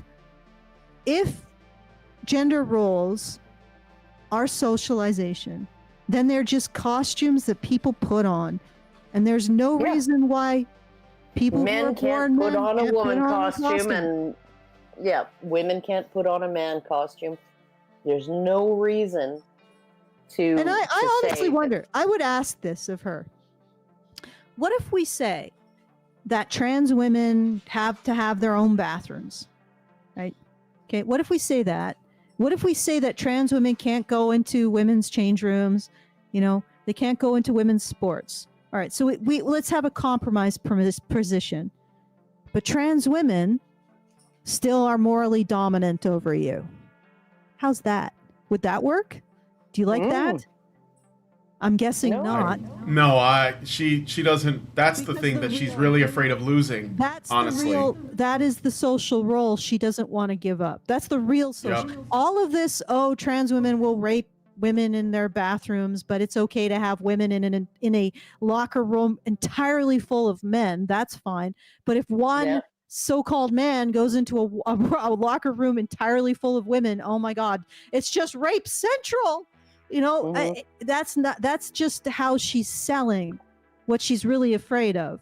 And the real social role that she's afraid of is women's moral judgment, their moral superiority over men. Even conservatives are afraid of conceding that, despite supposedly believing in, you know, the Bible. And what did the Bible say? Men have moral dominance over women, right? Even though they believe this, they supposedly say they're conservative. The one thing that the Bible is really clear on when it came to men and women, they're just like, that's optional. That's an optional thing. Like, would that? Well, okay. At that point, well, are you really conservative? Because I'm pretty sure they said that for a reason. And you know, my interpretation, and I know that there's this guy on Twitter who's saying, no, the Bible says it has to be like women submit. Although the Bible also says that men have no chance against a raging woman. So basically, okay, if we acknowledge that ultimately it's women's decision to submit, and if women don't submit, men have no recourse, then what is it that you're asking of women, right? Yeah. You're basically saying, if women don't want to submit, then men are fucked. But, you know, it's really about, you're basically saying, hey, women, just put the sword down for once. You know, just give men a chance with the whole moral dominance thing. Maybe we can get some equality going. Maybe we can just have men have some place in the moral spectrum, is what you're really saying. And you're right. Yeah. You're 100% right. Men have no recourse against a woman who's raging. Just look at the last couple of generations. They don't, because the moment he lifts a hand to her, the other men are gonna like pile on him. Yeah, Christian or otherwise. They're not going to be like, well, you know, she's not submitting morally to you. No, they're going to use that as an excuse why he's wrong. That's the other thing. Well, this is why even like in like places like Iran and everything, right? It's when women don't wear their hijabs or whatever, right? They don't comply. Yes, the morality police, mostly men, right? They actually administer the punishment, but the people who actually make the accusation, Are other those are women. Women. Yeah. Women. Yeah. So it's There's only a little bit left. Can we just? yes. Okay. Can we just? Yes. Okay. We can finish. As Upton Sinclair famously said, it's difficult to get a man to understand something when his salary depends upon his not understanding Is that a it. bio-truth? As far as I'm Oh my God, that is. Did you hear that? That is the most projection I've ever heard. Yeah. Oh my God, like feminists, literally their job is complaining online and everywhere about men, Yeah. and they get paid for it, which is why they have to constantly find new shit to complain about. And she's saying this is what Matt Walsh is doing. It's insane. Absolutely, it's hilarious. Yep. concerned, Matt Walsh and all the others who push this line are just men doing what they've done since time immemorial and blaming women for what men do. But that's not a bio role. Anyway, that's enough from me. I dare say I'll make another video to address some of the even nuttier comments I receive about God. feminists sometime. All right. Gonna make another one? Probably, but We're not going to respond to it, though, I don't think. because we are done. This is number 6. The 6th episode. But we got through the whole thing, though. We got through the whole thing. We did it. Good. Yeah, everybody loves Helen Joyce in the comments. These comments are cancer. Oh, God. Helen Joyce is an intellectual who channels her training into logical arguments and activism against dangerous ideology. She's a hero. Oh, good well, Lord. it is a dangerous ideology. And I do think that people like Helen Joyce, I do think that people like Helen Joyce are sounding an alarm. I just think that they're sounding an alarm over a fire that they themselves set. Yep. So it's like, yes, I'm happy that you pulled the fire alarm because you set fire to a fucking pot roast. And while you're putting out the fire, here's the problem. They're over there putting another fire, creating another fire. Actually, this is what's going to happen. Because this is literally the consequence of their actions. As long as they have power over this narrative, this is going to be the result. Yeah. So they're literally, they have an open flamethrower. They're to have an open flamethrower, and they're saying, there's a fire! And we're all like, okay, we'll put it out. They haven't even turned the freaking flamethrower off. Yeah. If you want, okay. Yeah, no. If you want to see sex roles as socialized by the patriarchy in order to say that men have oppressed women throughout all of human history, if you want to do that, then sex roles become a costume that you could put on or take off. Yep. The end.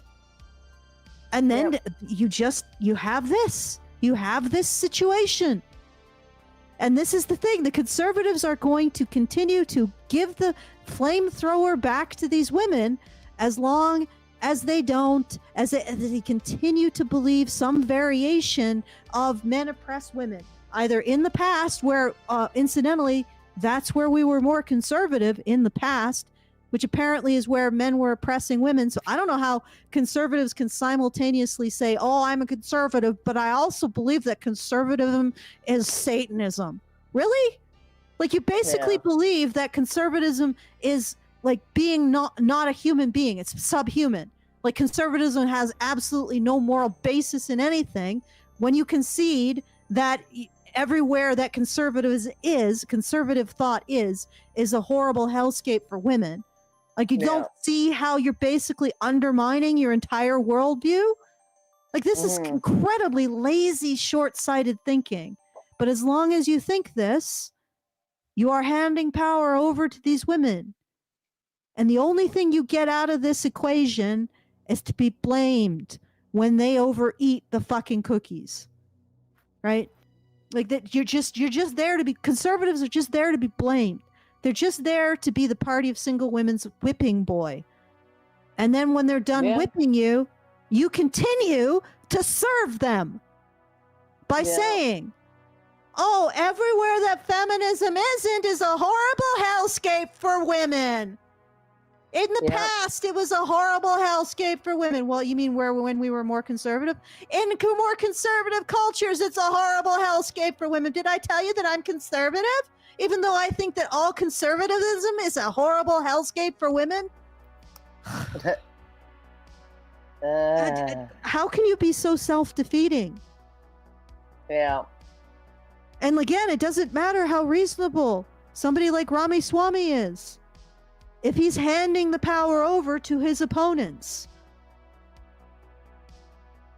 Yeah, no. But all right. Don't call him Ramaswamy. It's Ramaswamy. No, he can take it. He's Ramaswamy. You can put him in a 7-Eleven outfit and he's okay with it. It's not Ramaswamy and it's not Ramaswamy. It's Ramaswamy.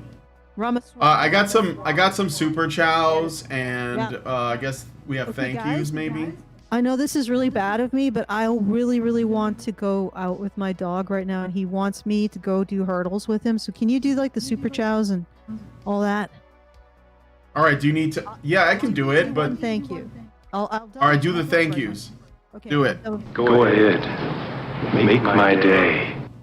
All right. So we have $5 from Silver Bullet. Thank you, Silver Bullet.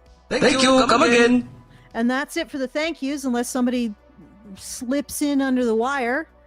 And once again, we are doing our monthly fundraiser at feedthebadger.com/support. Please support us, because I think that, like, as far as I know, we're the only ones who are correctly identifying the fact that if conservatives say that everywhere that conservatism is a horrible hellhole for women, they're not going to get very far. Well, I also I think Scott Adams, based on what Brian read out, might have a clue. Well, I think that our message is getting out. Scott Adams saying that is like, I don't care where he heard it. All I know is he has a lot of reach, and there's a lot of agreement in the thread under his comments. So yes. Oh. And it's quite simply what he's saying is that the party of single women, that is what's going on. Like, and the relationship, when we have a problem with the relationship between men and women, we see this destructive crap that we're seeing now. And I'm not exactly sure why the liberals, because I am a liberal, I was a liberal, I don't know why they fully embraced this idea that men and women should be utterly alienated. Seems a little freakish, but anyway. Yeah. I know why, but I won't say it here because you got to go. So why don't we just get it set up, go, and then I'll read the super chats, and you want me to just take us out after that? Yeah, sure. Like, let's not belabor it. I'll let Karen stay with me so she can comment. But go ahead, Alice. Okay. Yeah. I'll stick around. Just Brian. Make it fast, because I pee like a fucking race. Right, like a racehorse. All right, so I got to read these super chows. So Richard Bier gave us $5. Thank you, Richard, and says, look at how long it has been since any new oil refineries have been permitted for construction. When Al Gore heard that they were all operating at 90% capacity, his response was that there was an additional 10% not utilized, so therefore it wasn't a problem. Overloading that, sometimes things have to be shut down for maintenance/upkeep, and any lost production in such conditions can't ever be recovered in a timely manner. Thank you for that. Super chow. My husband works in this, has worked in this type of work for a long time. Because like Alberta is a big oil province. Well, I mean, he's worked in like extracting potash and mining and natural gas and oil and pipelines and you know, all of this other shit, right? Water and sewage and all of this, right? Like he's a systems engineer, right? Yeah. And so he's worked in all of these critical utilities, electrical and the whole bit. And but it's like, no, you can't be like, oh well, yeah, the refineries are only at 90% capacity, right? They could just like, no, you need to start building now, right? Because if the population is growing, if consumption is growing, right? And even if it's not growing, right? Or even if it stops growing, right? Consumption stops growing, demand stops growing, right? You want to build new facilities because they're going to be more efficient. They're going to pollute less. Yeah, well, all I'll say is when politicians say they're going to do something, they're only saying whatever they think is going to get them votes. And whether or not they can actually do it, or if they even are willing to do it, is a completely different story. For example, fucking, what was it? Debt forgiveness. You know, student loan forgiveness, for example. Can't actually be done, but was promised. So, I mean, like, whatever he says he's going to do, and also, there is, like, a lag thing. Like, sometimes a thing gets started before someone's term, and then someone gets in office, and then the thing happens, and they take credit for it. So you just have to, like... With politicians, you just have to like understand that they're lying most of the time, and all they're interested in is power and whatever will get them votes. That's why when I talk about the left and right, I differentiate between politicians that claim to be on one side or another and regular citizens that have like a set of values. And I look at the values of citizens and not the promises or statements from politicians, especially if they're saying stuff that's safe, because most of the time they're going to say stuff that's safe. Like I was saying, Trump, for example, you know, when I think he was running at the time, he was talking about the problems that men face. He said, well, you know, the men, they have a lot of problems. They're having a hard time, men. And what happened? The media came after him. They made light of it. They joked about him. They shit all over him for it. So that was not a politically safe thing to say, but not because it was wrong, because it was completely right. It's just something that you're not supposed to say. And I think that Vivek, when he was on, I will say this, I haven't seen the whole clip, but I think that when Vivek was on the Breakfast Club, there's another angle you have to take to look at here. He's on there with Charlemagne the God and the normal, I guess, hosts, right? So Charlemagne the God's show, The Breakfast Club, it's basically aimed at black culture, the black population. The black population has probably the biggest problem criticizing black women. They are more terrified of doing that than anything else. So when they bring him on, Vivek knows this. So he's going to tiptoe around the criticized woman thing, right? And so, like, that, I'm not saying that's right or wrong, but I understand why. Because if he did, and there's also a woman on that show that's a fucking rabid pit bull when it comes to arguing with people, it would have gotten him a lot of bad optics, and I think he was just trying to, like, gain some favor. But at the end of the day, I don't think, what were you going to say? I think it's basically, he's like, okay, so here's a proposed solution to the abortion issue. Like, you wouldn't... Yeah, I mean, I think it was in response to the abortion. Yeah. But also... to the abortion issue. Yeah. And he's like, you wouldn't need abortion if men were forced to take responsibility not just for the children, but for the mother. And... Of course. Like... Well, okay, yeah, you wouldn't need abortion for that, but you'd be trampling on you'd be enslaving any man who stuck his dick in a woman. Yeah. Yeah, no, I get that. I'm just saying I don't think he knows that, because I think that if you look at like what his experience was, probably he's married, I assume, or he's grew up in a stable family. Like the idea that women would, like, you know, have the ability or desire to like destroy a man through the courts and you know, child support, etc., is probably, like, you know, somewhat alien, even if he knows it exists, right? His wife is a surgeon. Yeah. Okay? And he has 2 small children, and he grew up in a traditional home, And Yeah. he's like, well, of course a man would take care Right, of exactly. his Like, children he and the mother of his children. Of Right. course you would expect him Yeah. to do that, right? Yeah, if you only know a stable household, you're not gonna have Yeah. like, that, like, what I'm saying is, I guess all I'm saying is that he's not red pilled on that. That's all you can say.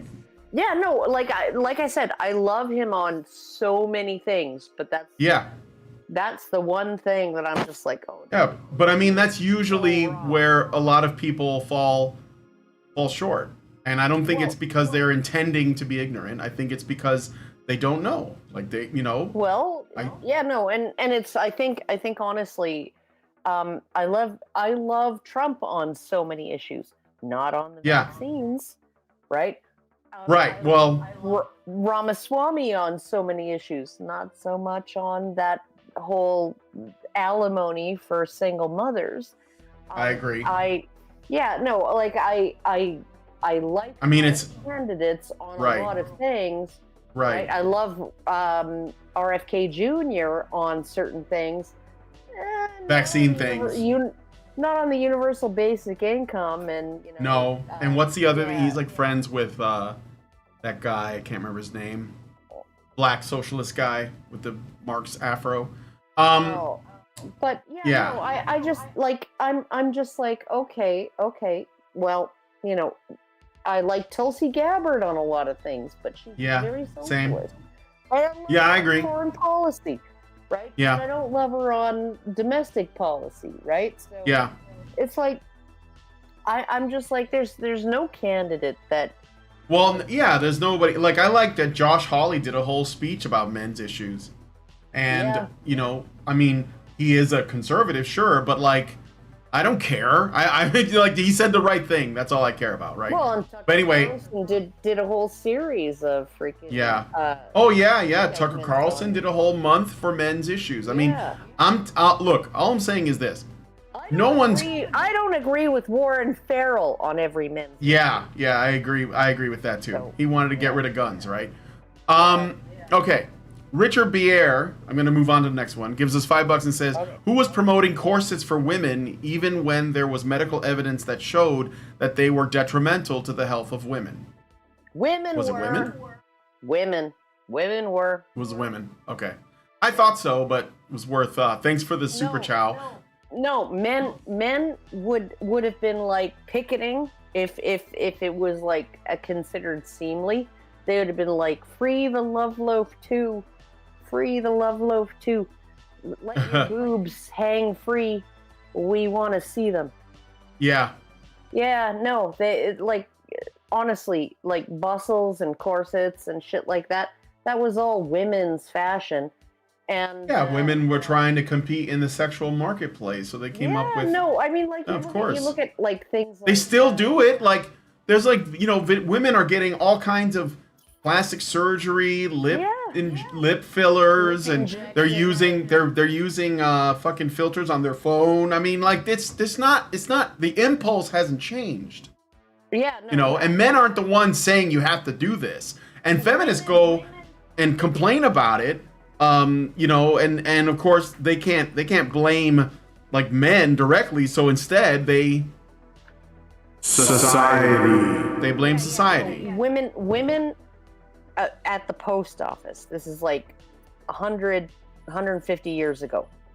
Women at the post office, right, who were sorting the mail, so they'd have these big canvas bags of mail, right, with USPS, right, or whatever, stamped on them in red ink, and it wasn't indelible red ink. It was like red ink that leached, right? It was the kind of red ink that turns your underwear pink if you put it in the wash, right?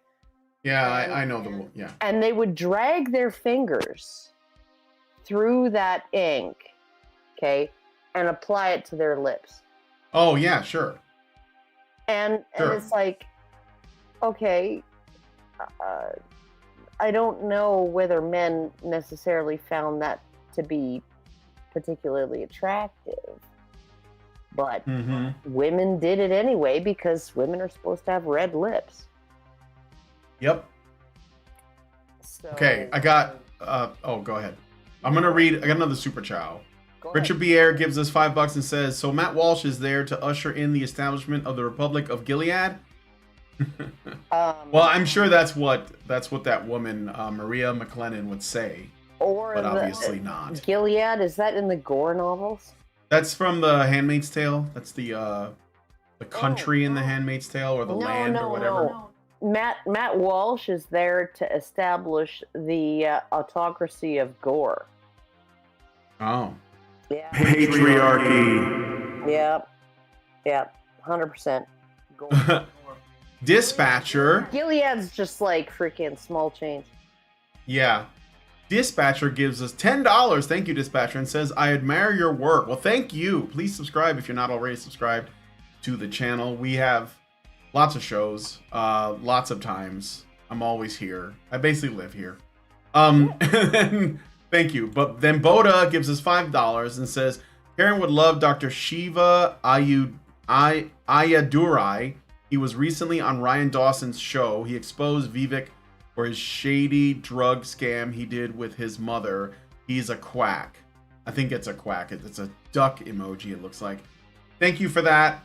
I mean, worth looking into. I like what Vivek has to say. But I do sometimes I get the feeling that he's a little too slick. But I mean, I don't want like my cynicism about like, you know, people in politics to like override my reason. So No. I think, you know what I think? I think Trump should make, because they're talking about VPs now, right? And I can talk about Trump because Allison's not here, because he's gonna somehow try to be like, look, I'm not a big fan. It's like, you know what? The country is burning down. We need somebody to get in there and do something, and he's the only one that can do it. Sorry, it's got to be him. It's got to be. So all the way. Yeah, 100%. It's got to be. It's the only way. Sorry. That's it. Like, I'm done pussyfooting. Like, you know, I'm done pussyfooting. But what I was gonna say is there was talk of a VP, right? And according to Glenn Beck, he said that he talked to Trump, and that Trump said that the number one suggestion to him was Vivek. But I would be okay if he went with a Tulsi Gabbard. I think that'd be interesting because, first of all, the Vice doesn't do much. I mean, like, I don't know. What did Mike Pence do when he was Brian. What? Okay, so you have Trump. He's MAGA. Yeah. MAGA. You have Ron DeSantis. He's MAGA light. You have Vivek. Yeah. He's MAGA turbo. Okay, he's literally Sorta. I mean, no, he's literally saying he wants to dismantle the Department of Education. Yeah, he said he was going to take a chainsaw to it, like Javier Milei. Yeah. So, okay, so what's the best life insurance? What's the best assassin? Oh, you mean like the more radical? Well, the thing is, I agree. My only problem with DeSantis is I think that it comes down to like the backers. I worry about the donors. I'm not going for DeSantis. I know you're thinking Vivek because he appears to be more radical, more extreme, than Trump, right? You know who else I like is Carrie Lake. Oh, fuck yeah. Oh, I would be behind that. Carrie Lake, and I don't know if she can, but Marjorie Taylor Greene is pretty base too, I think, if I remember correctly. Yeah, no. Okay. Carrie Lake. Marjorie Taylor Greene, she just has no freaking. She's like Trump on steroids when it comes to running her mouth in like really counterproductive ways. Yeah. But I'm here for that. Carrie Lake, okay? Carrie Lake would be a really excellent VP. And especially in light of the recording that came out just this week. For sure. I don't know if you can do this, but I also like Tucker. And I think that one of the things about Tucker is that he could be good to fight against the media, basically. Oh no, Tucker would be awesome. Tucker, Carrie Lake, Vivek. If Trump chose Nikki Haley because a lot of people are Oh saying, no, I no, no, think- no. He's not going to I do think he that. might like choose Nikki Haley just to like you know, Appease the neocons? No thanks. appease the neocons. And it's like, no, he's gonna lose his base if he does that. You're gonna, yeah, absolutely. And- Nobody and likes he's her. gonna lose all of his life insurance because the first thing that's gonna happen on Inauguration Day is He's gonna get assassinated. bullet Yeah. to the fucking head, and then Nikki Haley's in charge of the country. Well, they already suggested. What was it? The son of George Soros. Did you see that thing? Oh, That, okay.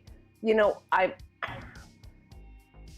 there are coincidences, and then there are coincidences, and I don't know if this was a coincidence or a coincidence. Yeah. But it was quite the coincidence. Yes. Yeah. No, it's definitely a coincidence. But there's also like, well, I'm not gonna. Yeah, I think that there's serious. There are serious. He's a conspiracy theorist, and it's like, no, Yeah. Alex Jones is a spoiler alert guy. Right? Yeah, he's That's not. what- He's not a conspiracy theorist. He's yeah, and I'm thinking Laura he's a trailer. might be she might have given us a spoiler alert rather than a conspiracy theory. So like, Yeah. 'cause that is really that was something else. That's something.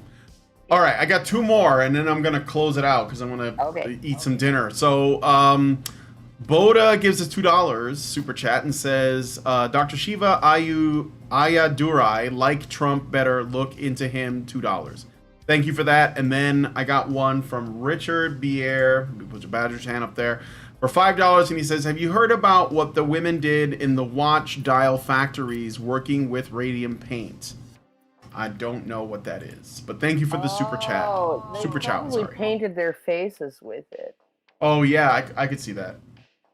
Yeah, no, they All right. probably like used it as eyeshadow and then went blind because it was radioactive. Yeah. Okay, I'm gonna end the show there because I gotta eat So dinner. great. Been fasting all day. Yeah. I'm really hungry. All right, so thanks guys for coming on the show. If you like this video, please hit like, subscribe if you're not already subscribed, hit the bell for notifications, leave us a comment, let us know what you guys think about what we discussed on the show today, and please, please, please share this video because sharing is caring. There's a link to the video in the description if you want to leave a colorful comment. Thank you guys so much for coming on today's episode of the Rantzerker, and we will talk to you all in the next video.